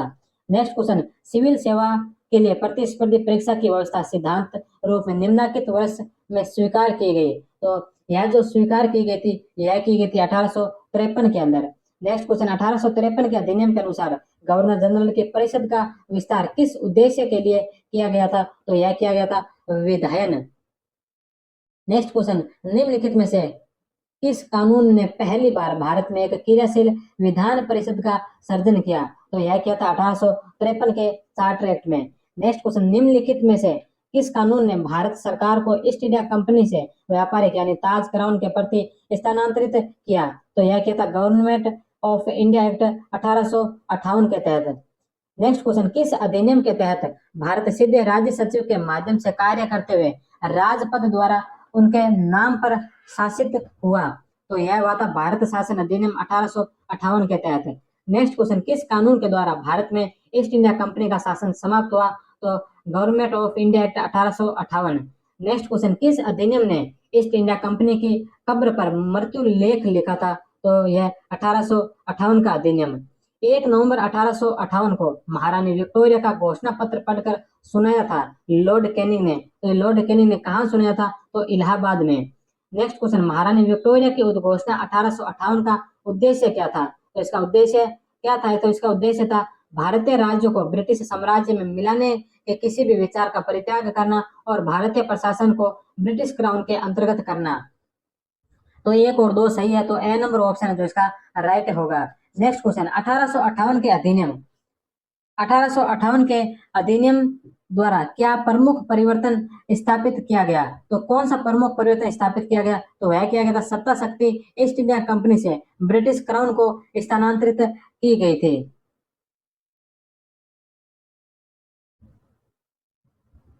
नेक्स्ट क्वेश्चन है, निम्न कथनों पर विचार कीजिए। यहाँ पर कुछ कथन दे रखे हैं। तो पहला कथन है कि चार्टर एक्ट 1853 के द्वारा ईस्ट इंडिया कंपनी ने भारतीय व्यापार के एकाधिकार को उत्साहित किया। तो यह 1853 के चार्टर में नहीं बल्कि 1813 के चार्टर में किया था। तो पहला जो गलत है। दूसरा, गवर्नमेंट ऑफ इंडिया एक्ट 1858 के अंतर्गत ब्रिटिश संसद ने ईस्ट इंडिया कंपनी को पूर्णतः समाप्त कर भारत में सीधा शासन करने का उत्तरदायित्व ग्रहण किया।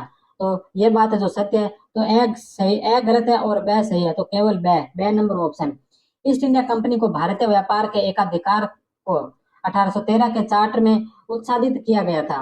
नेक्स्ट क्वेश्चन, 1858 के गवर्नमेंट ऑफ इंडिया एक्ट के बाद भारतीय क्षेत्र में ब्रिटिश प्रशासन में होने वाले परिवर्तनों के विषय में अधोलिखित कथनों में से कौन सा असत्य है? तो इसमें गलत कथन कौन सा है वो बताना है। तो सबसे पहला कथन है कि भारत का शासन लंदन अवस्थित एक नए विभाग सरकार इंडिया ऑफिस के सुपुर्द कर दिया गया, जिसका प्रमुख सेक्रेटरी ऑफ स्टेट होता था, जो महारानी के परिवार का सदस्य था। तो यह महारानी के परिवार का सदस्य नहीं बल्कि ब्रिटिश कैबिनेट का सदस्य होता था। तो पहला ही जो इसमें कथन गलत है, तो इसमें ऐसा क्या पूछा, तो ए नंबर ऑप्शन जो इसका राइट होगा। नेक्स्ट क्वेश्चन, 1858 के अधिनियम द्वारा स्थापित भारत काउंसिल के सदस्यों का वेतन निर्धारित किया गया था। तो यह वेतन निर्धारित किया था 1200 पाउंड।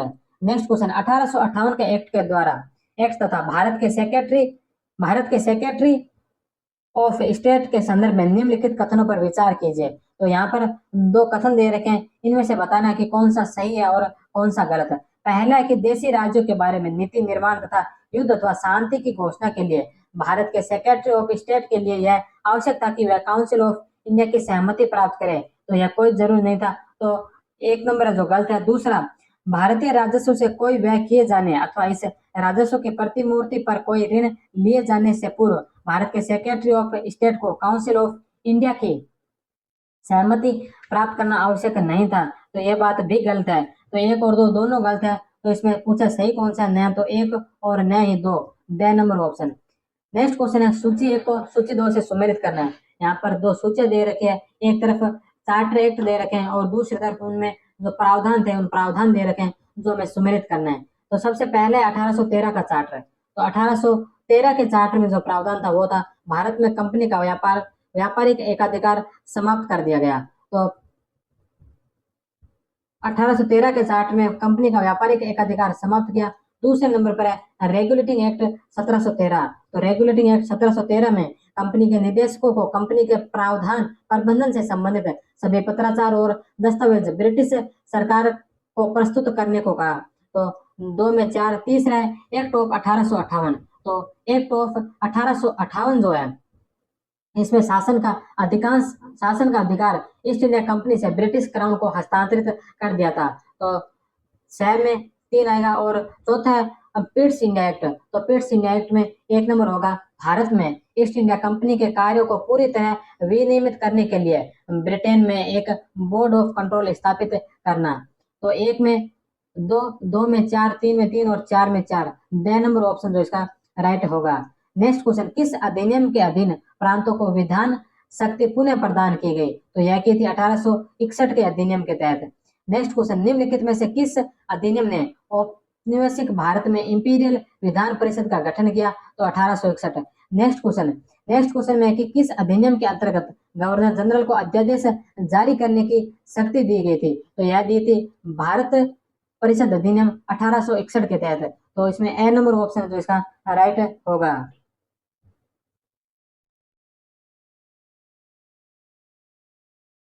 नेक्स्ट क्वेश्चन, भारत परिषद अधिनियम 1861 के बारे में निम्नलिखित कथनों पर विचार कर सत्य कथनों का चयन कीजिए। तो यहाँ पर सत्य कथन बताने हैं कि कौन कौन से हैं। तो सबसे पहला है कि गवर्नर जनरल की परिषद में अतिरिक्त सदस्यों की अधिकतम संख्या 12 प्रस्तावित की गई। तो यह सत्य है। दूसरा, अतिरिक्त सदस्यों का कार्यकाल 1 वर्ष के लिए प्रस्तावित हुआ। तो 1 नहीं 2 था, तो दूसरा गलत है। तीसरा, अतिरिक्त सदस्यों के परिषद में बैठक में तब ही भाग लेने की अनुमति थी जबकि एक विधेयक को पारित किया जाना होता था। तो तीसरा भी सत्य है। और चौथा, लॉर्ड कैनिंग ने बनारस के राजा और पटियाला के महाराजा को परिषद में मनोनीत किया था। तो चौथा भी सत्य है। तो 1, 3 और 4 सही है। तो द नंबर ऑप्शन जो इसका राइट होगा।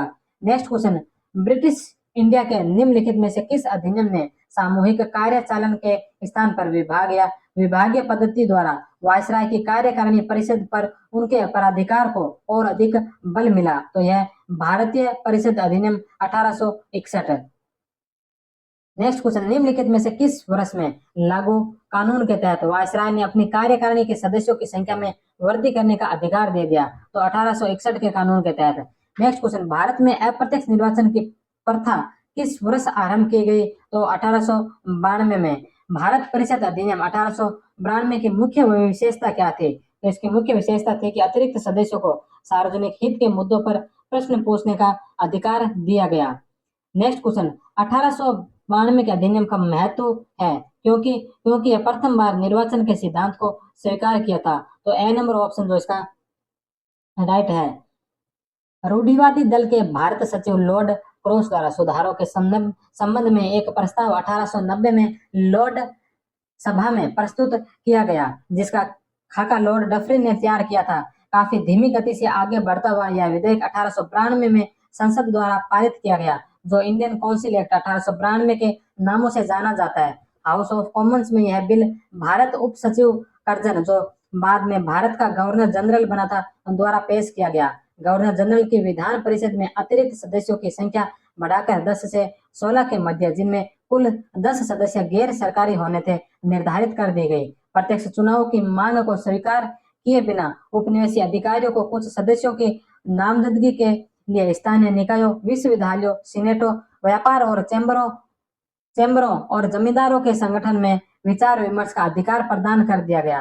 विधान परिषद के 5 सदस्यों बंगाल, बंबई, मद्रास, पश्चिमी सीमा प्रांत की विधान परिषदों तथा कलकत्ता वाणिज्य मंडल द्वारा एक एक सदस्य को अप्रत्यक्ष रूप से चुने जाने की व्यवस्था की गई। इस प्रक्रिया में पहले जनता का प्रतिनिधित्व करने वाली स्थानीय संस्थाओं द्वारा अपने प्रतिनिधियों को चुनना या मनोनीत करना था। फिर विभिन्न संस्थाओं द्वारा चुने गए ऐसे सदस्यों में से कुछ को गवर्नर द्वारा मनोनीत किया जाता था। ये सदस्य गवर्नर जनरल के विधान परिषद के सदस्यों का चुनाव करते थे। संवैधानिक दृष्टि से ये सभी सदस्य मनोनीत ही थे, किंतु अब वे विभिन्न संस्थाओं, म्युनिसिपल बोर्ड, विश्वविद्यालय, व्यापार मंडल आदि के प्रतिनिधि थे। इस प्रकार 1892 के अधिनियम द्वारा भारत में पहली बार चुनावी प्रणाली का सूत्रपात किया गया। नेक्स्ट क्वेश्चन में कि नीचे 2 कथन दिए गए हैं, इन कथनों में से हमें बताना है कि कौन सा कथन सही है और कौन सा गलत है। तो सब पहला कथन है कि 1892 में एक साम्राज्यिक और प्रांतीय विधान परिषदों को पूर्णतः मनोनीत निकाय होने के बावजूद उनके पास बजट और चर्चा को प्रश्न पूछने के संवैधानिक अधिकार थे। तो ये जो 1892 तक नहीं, ये 1892 में ही दिए गए थे। तो इस प्रश्न में कहा कि 1892 तक ये अधिकार थे, तो 1892 तक नहीं थे, 1892 में इसे पहली बार ये अधिकार दिए गए थे। तो पहला जो गलत होगा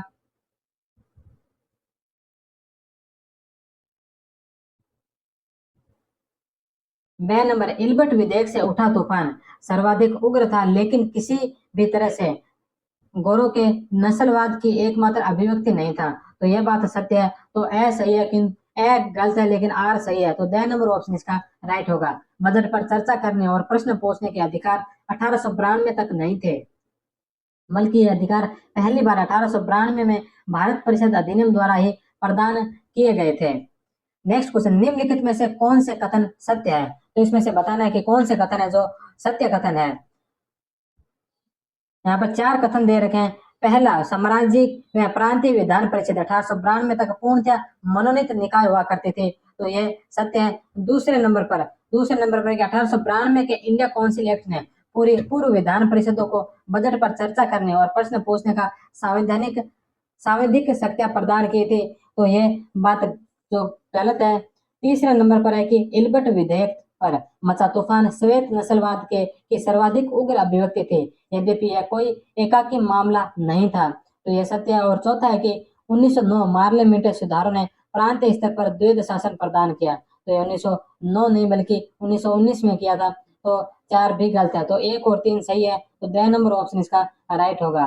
नेक्स्ट क्वेश्चन, निम्नलिखित में से किस अधिनियम के अंतर्गत भारतीय विधान परिषद को बजट पर बहस करने की शक्ति प्राप्त हुई थी। तो यह हुई थी इंडिया काउंसिल एक्ट 1892, बे नंबर ऑप्शन।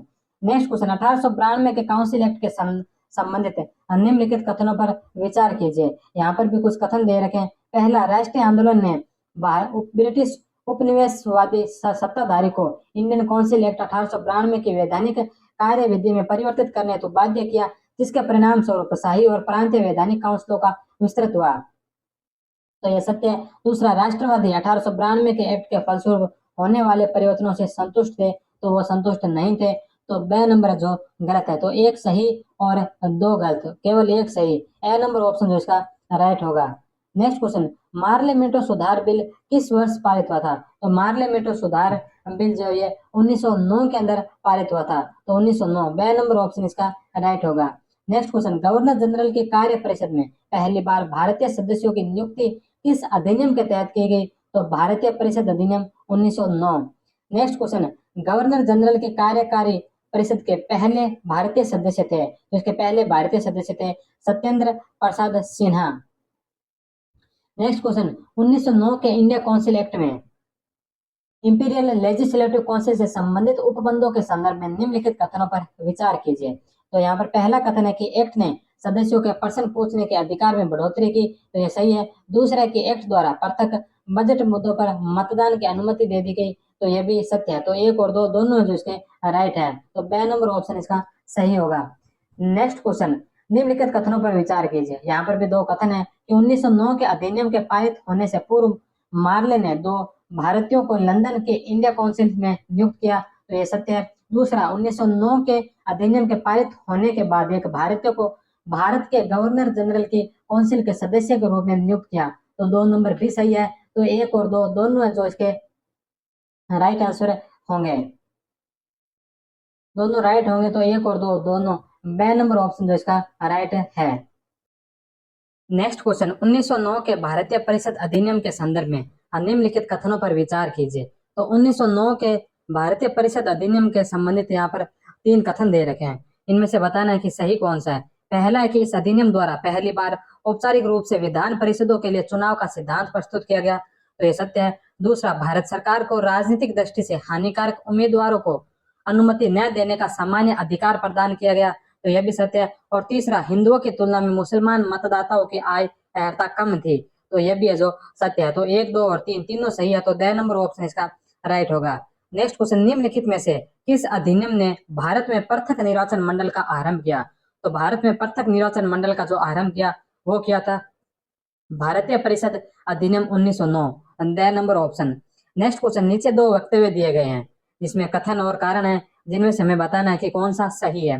पहला, स्वदेशी कार्यकर्ताओं, चरमपंथियों और उग्रवादियों पर दिए गए प्रचंड दमन के बाद 1909 का इंडियन काउंसिल एक्ट का रियायत की तरह आया, तो यह सत्य है। तो दूसरा, यह कांग्रेस के उन नरमपंथी नेताओं, विशेषाधिकारों की चाह रखने वाले मुस्लिम नेताओं और रजवाड़ों के शासकों की भावनाओं को शांत करने का प्रयास था जो अभी भी ब्रिटिशों के लिए वफादार थे, तो यह भी सत्य है। लेकिन ये जो कारण है इस कथन की व्याख्या नहीं है, तो बे नंबर ऑप्शन जो इसका राइट होगा। नेक्स्ट क्वेश्चन, मार्लेमेंटो सुधारों का अधिक गहरा प्रयोजन था, तो इसका प्रयोजन क्या था? तो भारत में एक वर्ग को दूसरे वर्ग के विरुद्ध लड़ाना, यानी कि फूट डालो और राज करो।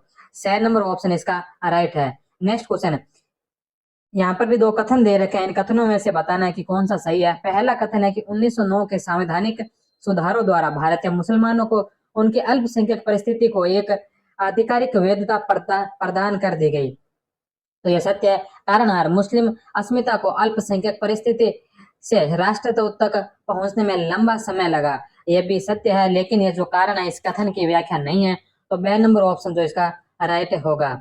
नेक्स्ट क्वेश्चन, निम्नलिखित में से किस अधिनियम द्वारा संवैधानिक निरंकुशता का सिद्धांत प्रवर्त किया गया? तो यह 1909 के भारतीय शासन अधिनियम के तहत।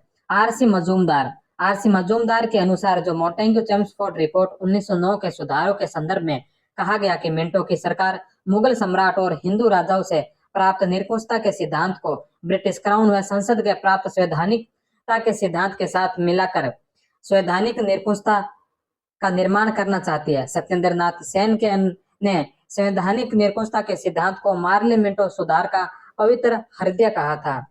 नेक्स्ट क्वेश्चन, ब्रिटिश साम्राज्य का अभिन्न अंग रहते हुए उत्तरदायी शासन के उत्तरोत्तर प्राप्ति के संबंध में नीतिगत घोषणा किसने की थी? तो यह की थी लॉर्ड मोंटेग्यू ने। नेक्स्ट क्वेश्चन, किस तिथि को एडविन मोंटेग्यू ने प्रशासन के प्रत्येक भाग में भारतीयों के साथ सहयोग बढ़ाने की ब्रिटिश नीति की ऐतिहासिक घोषणा की? तो 20 अगस्त 1917 को। नेक्स्ट क्वेश्चन, मोंटेग्यू के 20 अगस्त 1917 के घोषणा पत्र में क्या अंतर्विष्ट था? तो उसमें क्या अंतर्विष्ट था? तो उसमें था कि प्रशासन की प्रत्येक शाखा में भारतीयों की बढ़ती भागीदारी, इसके अलावा स्वशासी संस्थाओं का कार्मिक विकास और इस नीति का उत्तरोत्तर चरणों में विकास प्राप्त होना। 1, 2 और 4, 6 नंबर ऑप्शन जो इसका राइट है। नेक्स्ट क्वेश्चन, इसमें दो कथन दे रखे हैं। पहला कथन है कि 20 अगस्त 1917 को मोंटेग्यू ने घोषणा की कि भारत में उत्तरदायी सरकार का कार्मिक विकास करना ब्रिटिश उद्देश्य है। तो यह बात सत्य है। मोंटेग्यू घोषणा होम रूल आंदोलन में प्रथम विश्व युद्ध का संचयी परिणाम था। तो यह भी सत्य है। तो ए नंबर ऑप्शन जो इसका राइट होगा। नेक्स्ट क्वेश्चन है, इसमें भी दो वक्तव्य दे रखे हैं। पहला है कि 1919 के भारत सरकार अधिनियम ने प्रांतों में द्वैध शासन की व्याख्या की, व्यवस्था की। तो यह सत्य है। दूसरा, यह 1917 की मोंटेग्यू घोषणा के भाव के अनुकूल थी। तो यह भी सत्य है। तो ए और आर दोनों सत्य है। तो ए नंबर ऑप्शन इसमें राइट होगा। नेक्स्ट क्वेश्चन, 1919 में जब मोंटेग्यू चेम्सफोर्ड अधिनियम पास हुआ तब इंग्लैंड के प्रधानमंत्री कौन थे? तो उस समय इंग्लैंड के प्रधानमंत्री थे Lord Lord George. Lord George जो है उस समय इंग्लैंड के प्रधानमंत्री थे। नेक्स्ट क्वेश्चन, भारत सरकार अधिनियम 1919 इनमें से किस पर आधारित था? तो मोंटेग्यू चेम्सफोर्ड रिपोर्ट पर। मोंटेग्यू चेम्सफोर्ड प्रस्ताव किससे संबंधित था? तो संवैधानिक सुधार। द्वैध शासन प्रणाली का सिद्धांत कब लागू किया गया? 1919 में। भारतीय इतिहास के संदर्भ में द्वैध शासन सिद्धांत किसे निर्दिष्ट करता है? तो यह प्रांतों में प्रत्यायोजित विषयों का दो प्रवर्गों में विभाजन।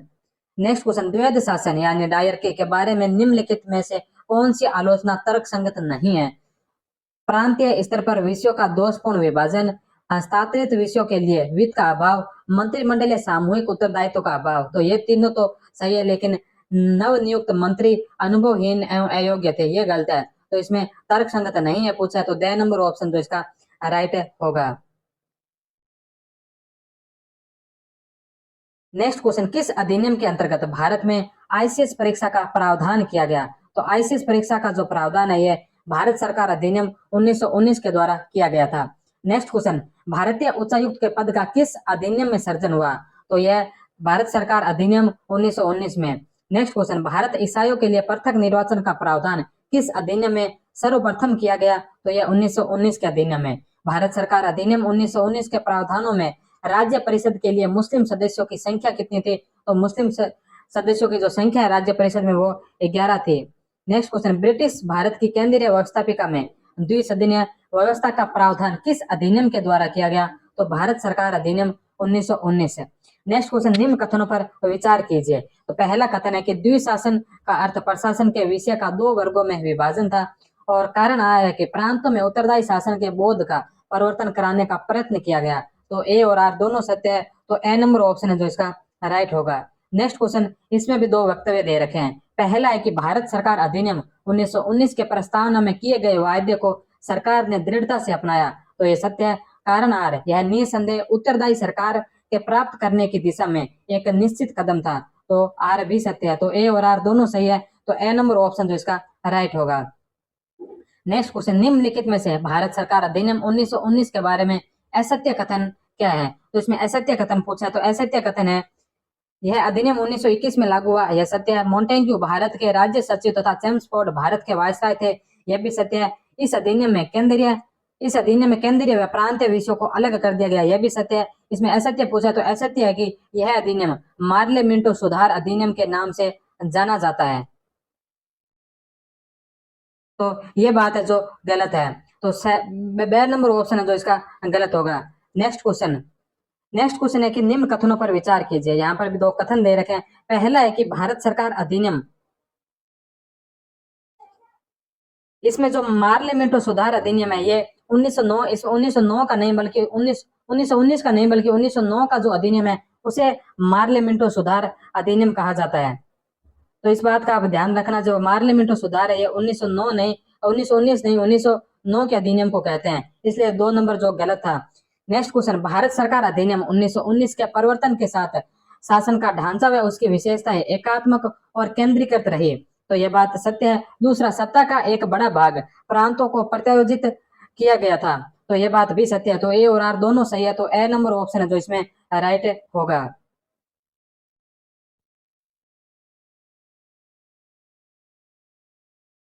1919 के अधिनियम के अनुसार केंद्रीय विधायिका को सारे भारत के लिए कानून बनाने का अधिकार और केंद्रीय अधिनियम को किसी भी केंद्रीय अधिनियम को केवल इस कारण चुनौती नहीं दी जा सकती कि उससे प्रांतीय सूची का अतिक्रमण हुआ है। प्रत्येक प्रांतीय विधेयक को अधिनियम बनाने से पूर्व न केवल गवर्नर की बल्कि गवर्नर जनरल की भी सहमति आवश्यक थी। 1919 में प्रांतों को विषयों का वितरण सत्ता के विकेंद्रीकरण से प्राप्त हुआ। वहीं 1935 में केंद्र और प्रांतों के अधिकार उनकी मूलभूत शक्तियां थी जो उन्हें संविधान से प्राप्त हुई।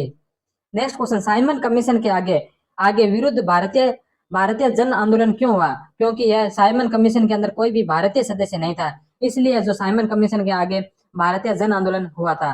नेक्स्ट क्वेश्चन, इसमें भी दो वक्तव्य दे रखे हैं। पहला है कि कांग्रेस ने साइमन कमीशन का बहिष्कार किया, तो यह सत्य है। साइमन कमीशन में एक भी भारतीय नहीं था, यह भी सत्य है। तो ए और आर दोनों सही है, तो ए नंबर ऑप्शन जो इसका राइट होगा। नेक्स्ट क्वेश्चन, साइमन कमीशन की सिफारिशों के संदर्भ में निम्नलिखित में से कौन सा कथन सत्य है? तो इसमें से साइमन कमीशन की सिफारिशों के संबंध में सत्य कथन बताना है। पहला, इसने प्रांतों में द्वैध शासन को उत्तरदायी सरकार द्वारा प्रतिस्थापित करने की संस्तुति की थी, तो पहला ही ऑप्शन है जो इसका राइट होगा। नेक्स्ट क्वेश्चन, निम्नलिखित कथनों में से कौन सा साइमन कमीशन से संबंध सही है? तो इसमें से साइमन कमीशन से संबंधित कथन बताना है। पहला, उसकी नियुक्ति 1919 के एक्ट के क्रियान्वयन की पूछताछ के लिए की गई थी, यह सत्य है। इसके अध्यक्ष सर जॉन साइमन थे, यह भी सत्य है। इसने संघीय प्रकार की सरकार के लिए संस्तुति की थी, यह भी सत्य है। और भारतीय नेताओं ने उसका विरोध किया था, तो 4 नंबर भी सत्य है। तो 1, 2, 3, 4 उपयुक्त सभी है। 2 नंबर ऑप्शन इसका राइट है। नेक्स्ट क्वेश्चन, लाला लाजपत राय घातक रूप से घायल हुए, ये घायल कब हुए थे? साइमन कमीशन के विरुद्ध प्रदर्शन में। नेक्स्ट क्वेश्चन, वर्ष 1928 में कांग्रेसी नेताओं की एक समिति ने भारत के लिए एक संविधान का मसौदा तैयार किया। इस समिति की अध्यक्षता किसने की थी? तो इस समिति की जो अध्यक्षता की थी वो की थी मोतीलाल नेहरू ने। नेक्स्ट क्वेश्चन, निम्नलिखित में से कौन मोतीलाल नेहरू समिति का सदस्य नहीं था? तो मोतीलाल नेहरू की समिति का सदस्य इसमें से कौन नहीं था? तो अरविंद घोष नहीं थे, सुभाष चंद्र बोस, जी.आर. प्रधान और सर अली इमाम, ये तीनों हैं जो नेहरू समिति के सदस्य थे। 19 मई को बंबई में आयोजित सर्वदलीय सम्मेलन की बैठक में संविधान निर्माण के कार्य में तेजी लाने के लिए मोतीलाल नेहरू की अध्यक्षता में एक कमेटी का गठन किया गया, जिसमें 9 अन्य सदस्यों में सर इमाम अली, शोएब कुरैशी दोनों मुस्लिम प्रतिनिधि, डॉक्टर M.R. जयकर व M.S. अणे दोनों हिंदू महासभा से, जी.आर. प्रधान गैर ब्राह्मण, सरदार मंगल सिंह जो सिख थे, तेज बहादुर सप्रू जो लिबरल थे, N.M. जोशी तो जो लेबर प्रतिनिधि थे, और सुभाष चंद्र बोस शामिल थे। जवाहरलाल नेहरू को इस कमेटी का सचिव बनाया गया। Doctor M.R. जयकर ने सदस्यता से इस्तीफा दे दिया और जोशी भी कमेटी के साथ सहभागिता प्रदर्शित नहीं कर पाए। यद्यपि इमाम अली ने नेहरू रिपोर्ट पर हस्ताक्षर कर दिए थे, किंतु वे अपने कमजोर स्वास्थ्य के कारण सिर्फ एक ही बैठक में शामिल हो पाए। प्रधान भी उच्च अवसरों पर कमेटी की बैठकों में उपस्थित हो पाए। नेक्स्ट क्वेश्चन, भारतीय स्वतंत्रता आंदोलन के काल के संदर्भ में नेहरू रिपोर्ट में निम्नलिखित में से किस किस की अनुशंसा की गई? तो नेहरू रिपोर्ट में किस किस की अनुशंसा की गई थी? तो इसमें अल्पसंख्यकों हेतु आरक्षित स्थानों के लिए संयुक्त निर्वाचन क्षेत्र और संविधान में भारतीयों के लिए मौलिक अधिकारों की प्राप्ति, तो 2 और 3, 2 नंबर ऑप्शन इसका राइट है। नेक्स्ट क्वेश्चन, निम्नलिखित कथनों पर विचार कीजिए। तो इसमें पहला कथन है कि तेज बहादुर सप्रू ने नेहरू रिपोर्ट का मसौदा बनाने में भाग लिया, यह सत्य है। नेहरू रिपोर्ट ने पृथक सांप्रदायिक निर्वाचन क्षेत्र सिद्धांत स्वीकार किया, तो यह स्वीकार नहीं किया था। और तीसरा, नेहरू रिपोर्ट ने डोमिनियन स्थिति को भारत द्वारा वांछित शासन के प्रकार के रूप में परिभाषित किया, तो यह सत्य है। तो इसमें सही कथन पूछा तो 1 और 3, 2 नंबर ऑप्शन इसका राइट है। नेक्स्ट क्वेश्चन, जिन्ना द्वारा 14 सूत्रों के अंतर्गत पृथक निर्वाचन क्षेत्र आदि की मांग के पीछे क्या कारण था? तो इसमें था नेहरू रिपोर्ट में आए प्रस्ताव की असहमति, 6 नंबर ऑप्शन। नेक्स्ट क्वेश्चन, वर्ष 1929 में जारी किए गए दीपावली घोषणा पत्र का संबंध था, तो यह था डोमिनियन स्टेटस से। नेक्स्ट क्वेश्चन, लंदन में संपन्न हुए प्रथम गोलमेज सम्मेलन में भारतीय ईसाइयों का प्रतिनिधित्व किसने किया था? तो भारतीय ईसाइयों का जो प्रतिनिधित्व किया था वो किया था केटी पाल ने, 2 नंबर ऑप्शन। लंदन के सेंट जेम्स पैलेस में आयोजित प्रथम गोलमेज सम्मेलन का उद्घाटन सम्राट जॉर्ज पंचम द्वारा हाउस ऑफ लॉर्ड्स की रॉयल गैलरी में किया गया। सम्मेलन में कुल 89 प्रतिनिधियों ने भाग लिया, जिनमें देशी रियासतों से 16, जिसमें बीकानेर, अलवर, बड़ौदा, भोपाल, कश्मीर, धौलपुर, नवानगर, पटियाला, रेवा तथा सांगली के शासक और बाशंकर पठानी, मन्नूभाई मेहता, सरदार साहिबजादा, सुल्तान अहमद खान, नवाब मोहम्मद अकबर हैदरी, मिर्जा इस्माइल और के.एन. अक्षर थे। अक्षर ने देशी राज्य प्रतिनिधि मंडल के महासचिव की भूमिका निभाई। ब्रिटिश इंडिया से 57 और ब्रिटिश राजनीतिक दलों के 16 प्रतिनिधि, जिनमें 8 मजदूर दल और 4 सदस्य रूढ़िवादी और उदार दल से शामिल थे।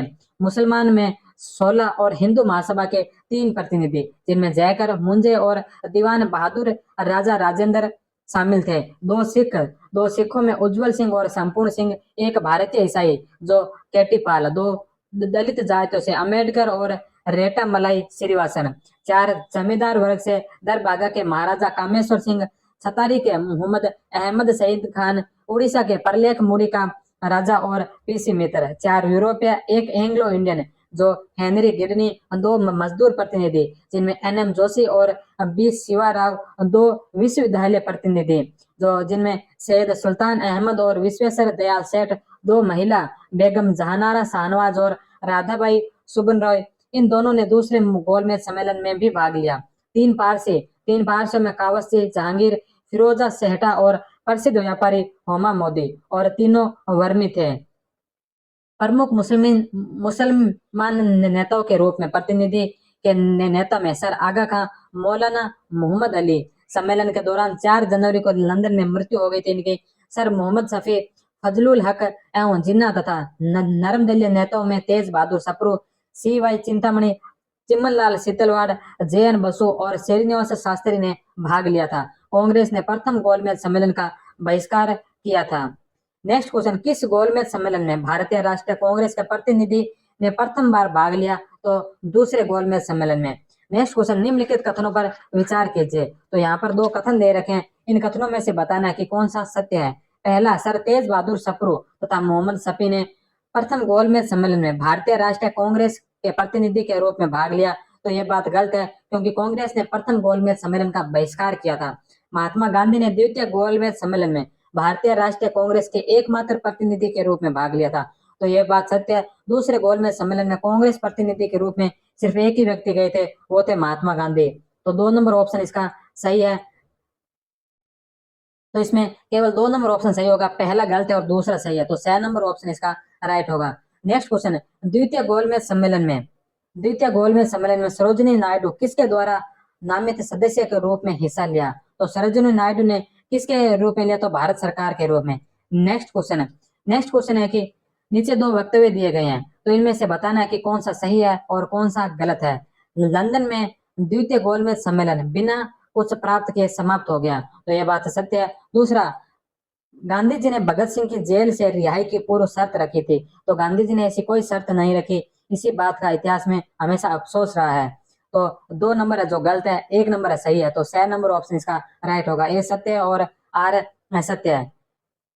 नेक्स्ट क्वेश्चन, निम्नलिखित कथनों पर विचार कीजिए। यहाँ पर भी 2 कथन दे रखे हैं, इनमें से बताना है कि कौन सा सही है और कौन सा गलत है। पहला, जवाहरलाल नेहरू ने दूसरे गोलमेज सम्मेलन 1931 में भारतीय राष्ट्रीय कांग्रेस के प्रतिनिधि के रूप में भाग लिया। तो द्वितीय गोलमेज सम्मेलन में कांग्रेस के प्रतिनिधि के रूप में जवाहरलाल नेहरू ने नहीं बल्कि महात्मा गांधी ने भाग लिया था। तो पहला गलत है। दूसरा, गांधी इरविन समझौते 1931 में भारतीय राष्ट्रीय कांग्रेस का दूसरे गोलमेज सम्मेलन में भाग लेना अंतर्निहित था, तो ये बात है जो सत्य है। तो एक गलत है और आर सही है। तो 2 नंबर ऑप्शन इसका राइट होगा। नेक्स्ट क्वेश्चन है, निम्नलिखित में से कौन सा गोलमेज सम्मेलन 1932 में हुआ था? तो 1932 में तीसरा गोलमेज सम्मेलन हुआ था। नेक्स्ट क्वेश्चन, उस भारतीय का नाम बताएं जिसने तीनों गोलमेज सम्मेलनों में भाग लिया। तो तीनों गोलमेज सम्मेलनों में भाग लेने में एक तेज बहादुर सप्रू थे और एक बी.आर. अम्बेडकर थे। इस क्वेश्चन का आंसर डी माना गया था, बी.आर. अम्बेडकर, लेकिन तेज बहादुर सप्रू ने भी तीनों गोलमेज सम्मेलनों में भाग लिया था। नेक्स्ट क्वेश्चन, निम्नलिखित कथनों पर विचार कीजिए। यहाँ पर कुछ 4 कथन दे रखे हैं, इनमें से बताना कि सत्य कौन सा है। तो पहला, भारतीय राष्ट्रीय कांग्रेस ने प्रथम गोलमेज सम्मेलन का बहिष्कार किया। तो ये सत्य है बिल्कुल, क्योंकि भारतीय राष्ट्रीय कांग्रेस ने पहले गोलमेज सम्मेलन का बहिष्कार किया था। दूसरा, द्वितीय गोलमेज सम्मेलन में गांधी जी ने भाग लिया, यह भी सत्य है। द्वितीय गोलमेज सम्मेलन के उपरांत गांधी इरविन समझौता हस्ताक्षरित हुआ, तो द्वितीय गोलमेज सम्मेलन के बाद नहीं बल्कि उससे पहले हुआ था। तो तीसरा जो गलत है। और चौथा, सांप्रदायिक पंचायत गोलमेज सम्मेलनों से संबंध है, तो यह सत्य है। तो 1, 2 और 4, अब 2 नंबर ऑप्शन जो इसका राइट होगा। नेक्स्ट क्वेश्चन है, निम्न कथन पर विचार कीजिए। यहाँ पर भी दो कथन दे रखे हैं।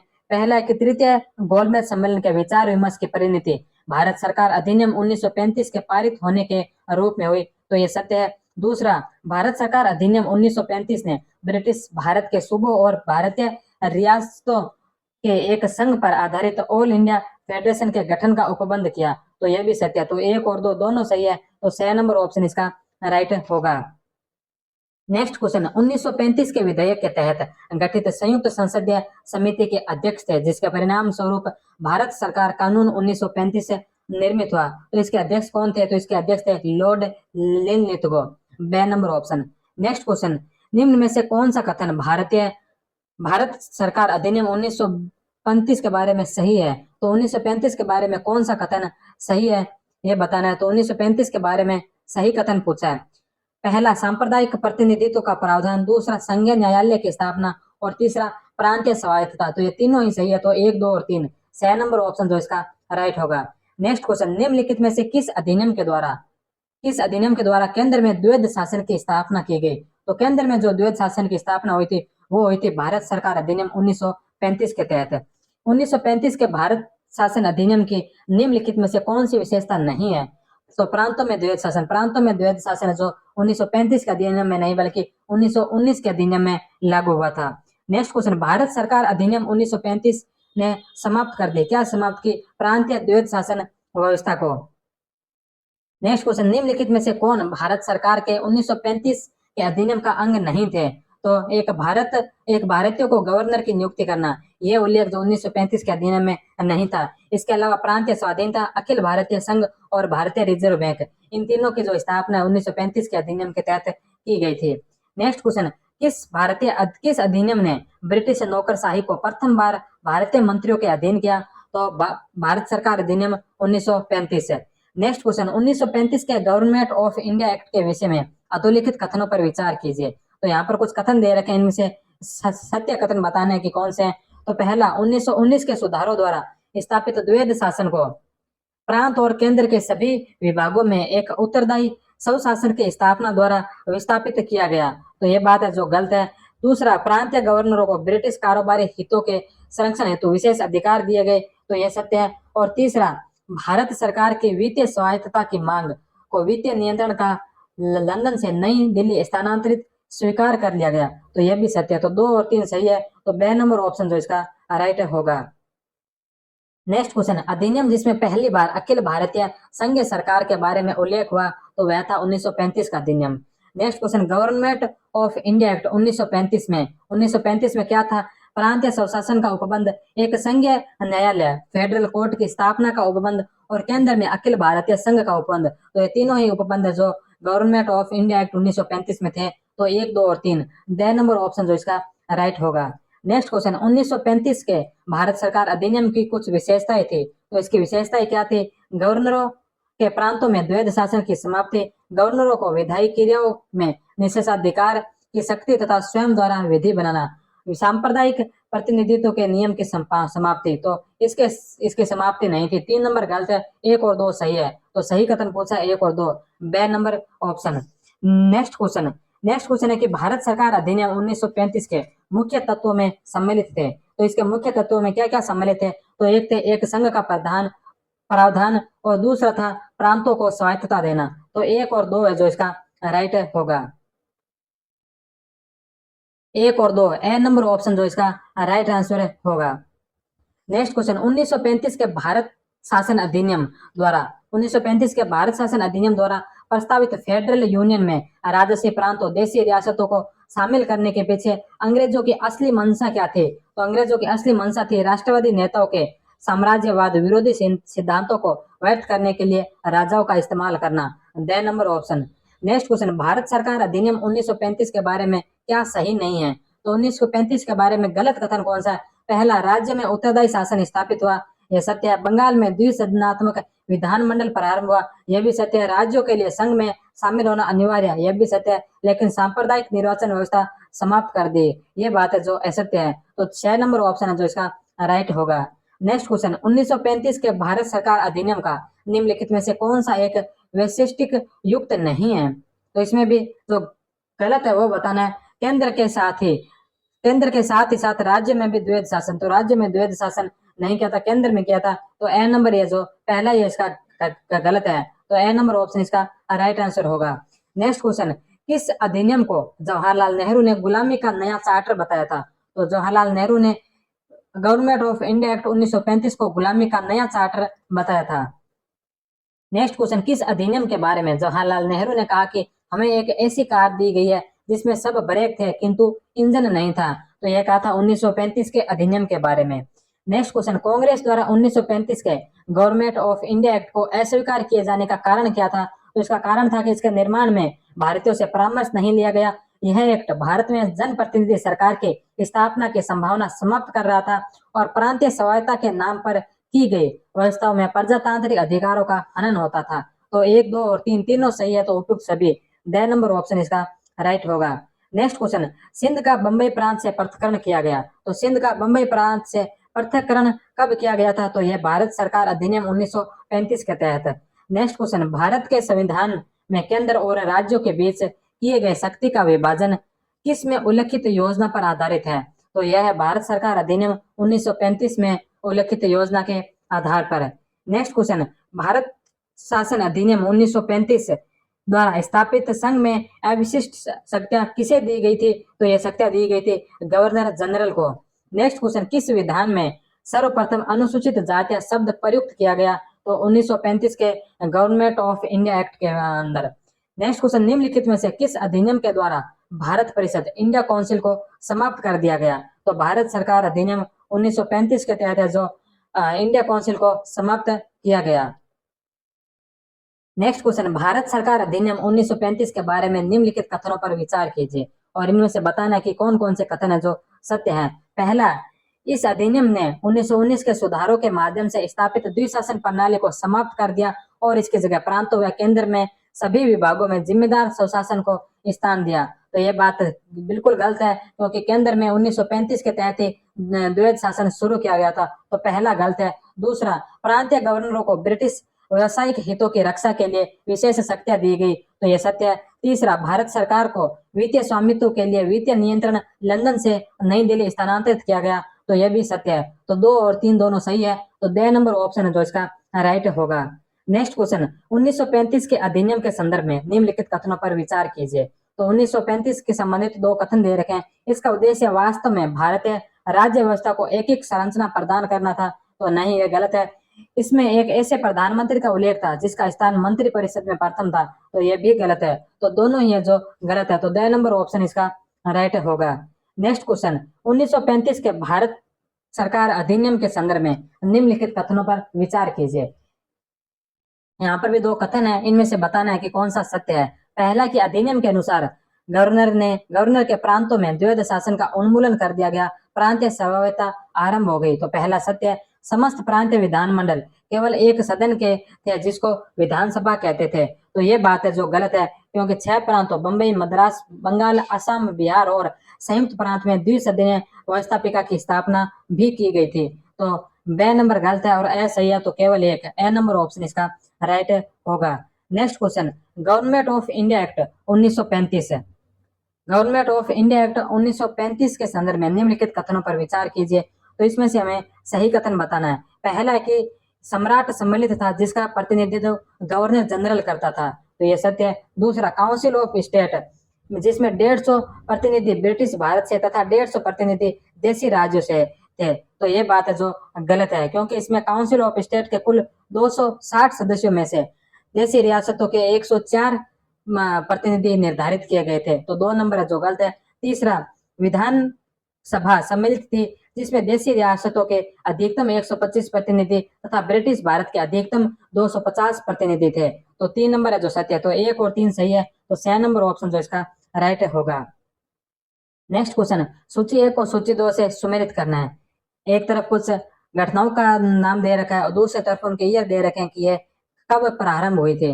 तो प्रतियोगी परीक्षा के माध्यम से आईसीएस में सीधी भर्ती की प्रणाली का प्रारंभ, तो सीधी भर्ती की प्रणाली का जो प्रारंभ है ये 1853 में हुआ। तो एक में एक पोर्टफोलियो प्रणाली का प्रारंभ, तो पोर्टफोलियो प्रणाली का प्रारंभ जो 1861 में, तो 2 में 2 संघीय न्यायालय की स्थापना, संघीय न्यायालय की स्थापना 1937 में, और प्रांतों में द्विशासन प्रणाली का प्रारंभ जो 1919 में। तो एक में एक, दो में दो, तीन में चार और चार में तीन। ए नंबर ऑप्शन जो इसका राइट होगा। नेक्स्ट क्वेश्चन, इसमें भी सुमेलित करना है। एक तरफ कुछ अधिनियम दे रखे हैं और दूसरी तरफ कुछ अधिनियम है, कुछ प्रावधान, जो प्रावधान थे उन प्रावधान है तो हमें सुमेलित करना है। सबसे पहला है कि रेगुलेटिंग एक्ट 1773। तो रेगुलेटिंग एक्ट 1773 के तहत सुप्रीम कोर्ट की स्थापना की गई थी। दूसरा है भारत परिषद अधिनियम 1909। तो भारत परिषद अधिनियम 1909 के तहत सांप्रदायिक निर्वाचन मंडल प्रारंभ किया गया था। तीसरे नंबर पर है भारत सरकार अधिनियम 1919, इसके साथ द्वैध शासन का प्रारंभ हुआ। और चौथा है भारत सरकार अधिनियम 1935, इसके तहत प्रांतों की स्वायत्ता के लिए प्रावधान था। तो 4, 3, 2 और 1, द नंबर ऑप्शन है जो इसका राइट है। नेक्स्ट क्वेश्चन, इसमें भी दो सूचियां दे रखी है, जो सूची हमें सुमेलित करनी है। इसमें सबसे पहला है कि भारत परिषद अधिनियम। तो भारत परिषद अधिनियम के अंदर जो लॉर्ड मिंटो थे। दूसरा भारत शासन अधिनियम 1935 है। तो भारत शासन अधिनियम 1935, इसमें प्रांतीय स्वायत्तता दी गई। तीसरे नंबर पर है लखनऊ समझौता। तो लखनऊ समझौता जो 1916 में हुआ। और चौथे नंबर पर है भारत शासन अधिनियम 1919, इससे द्विशासन पद्धति जो प्रारंभ हुई थी। तो 3, 4, 2 और 1, द नंबर ऑप्शन जो इसका राइट होगा। नेक्स्ट क्वेश्चन, सूची 1 और सूची 2 से सुमेलित कीजिए। यहाँ पर भी दो सूचियां दे रखी है। पहली सूची में है कि भारत कुछ अधिनियम दे रखे हैं, और दूसरी सूची में उन पे आधारित जो सूची पर आधारित जो कार्य किए गए थे या किसके समय आई थी, कौन लेके आए थे। तो पहला है सबसे भारत परिषद अधिनियम 1909। तो भारत परिषद अधिनियम 1909 को पार्लियामेंटो सुधार पर लाया गया। दूसरा भारत सरकार अधिनियम 1919। तो भारत सरकार अधिनियम 1919 जो मोंटेग्यू चेम्सफोर्ड सुधार पर आधारित है। तीसरा है जो भारत सरकार अधिनियम 1935 है। तो भारत सरकार अधिनियम 1935 है जो साइमन कमीशन की रिपोर्ट तथा संयुक्त पर्वत समिति की सिफारिश पर आधारित है। और चौथा है भारत स्वतंत्रता अधिनियम 1947 जो माउंटबेटन के प्लान पर आधारित है। तो 4, 3, 2 और 1, द नंबर ऑप्शन जो इसका राइट होगा। नेक्स्ट क्वेश्चन, संविधान सभा में मुस्लिम लीग के कितने सदस्य चुने गए। तो 73। नेक्स्ट क्वेश्चन, संविधान सभा के किस सदस्य ने यह समाधान प्रस्तावित किया कि भारत का राष्ट्रीय ध्वज समान अनुपात में केसरी, सफेद और गहरे हरे रंग का क्षैतिज तिरंगा हो, जिसमें बीच में गहरे नीले रंग का चक्र हो। तो यह क्या था, जवाहरलाल नेहरू ने। नेक्स्ट क्वेश्चन, संविधान सभा का एकमात्र कौन सा सदस्य अंग्रेजी बोलना नहीं जानता था। तो संविधान सभा का एकमात्र कौन सा सदस्य था जो अंग्रेजी बोलना नहीं जानता था। तो वह था खान गफार अब्दुल खान। खान गफार अब्दुल खान उत्तरी पश्चिमी सीमा प्रांत से कांग्रेस सदस्य के रूप में संविधान सभा के लिए चुने गए थे। डीजी तेंदुलकर ने लिखा है कि उन्हें अंग्रेजी बोलना नहीं आता था। नेक्स्ट क्वेश्चन, भारत के संविधान निर्माण के संविधान सभा की मदद करने वाले दो लोक सेवक कौन थे। तो वह थे BN राव और SN Mukherjee. Next question, Congress ने संविधान सभा के चुनाव में कितनी सीटें प्राप्त की थी। तो 205। नेक्स्ट क्वेश्चन, यह कथन किसने कहा, मुझे इस आरोप के संबंध में कोई क्षमा नहीं मांगनी कि संविधान के प्रारूप में गवर्नमेंट ऑफ इंडिया एक्ट 1935 के एक बड़े भाग को पुनः उत्पादित कर दिया गया है। तो यह बात कही थी BR अम्बेडकर ने। नेक्स्ट क्वेश्चन और आज का अंतिम क्वेश्चन, आज का इस चैप्टर का ही नहीं बल्कि इस बुक का ही अंतिम क्वेश्चन है। किसने कहा था कि संविधान सभा कांग्रेस थी और कांग्रेस से भारत था। तो यह बात कही थी ऑस्टिन ने। ए नंबर ऑप्शन। तो इसके साथ ये चैप्टर भी समाप्त होता है और इस चैप्टर के साथ यह बुक भी समाप्त होती है। इसके पश्चात एक वीडियो और रहेगा जिसमें जो स्टार्ट के 6 टॉपिक थे जो ओल्ड एडिशन से करवाए हुए थे उसको अपडेट करके जो न्यू एडिशन के जो एक्स्ट्रा क्वेश्चन थे न्यू एडिशन में ओल्ड एडिशन से उनको उसका जो एक वीडियो अगले 2-3 दिनों में आ जाएगा। तो स्टार्ट के जो 6 चैप्टर है उन 6 चैप्टरों का कंबाइंड वीडियो आएगा 4-5 घंटे का। तो उसे भी आप देख लेना।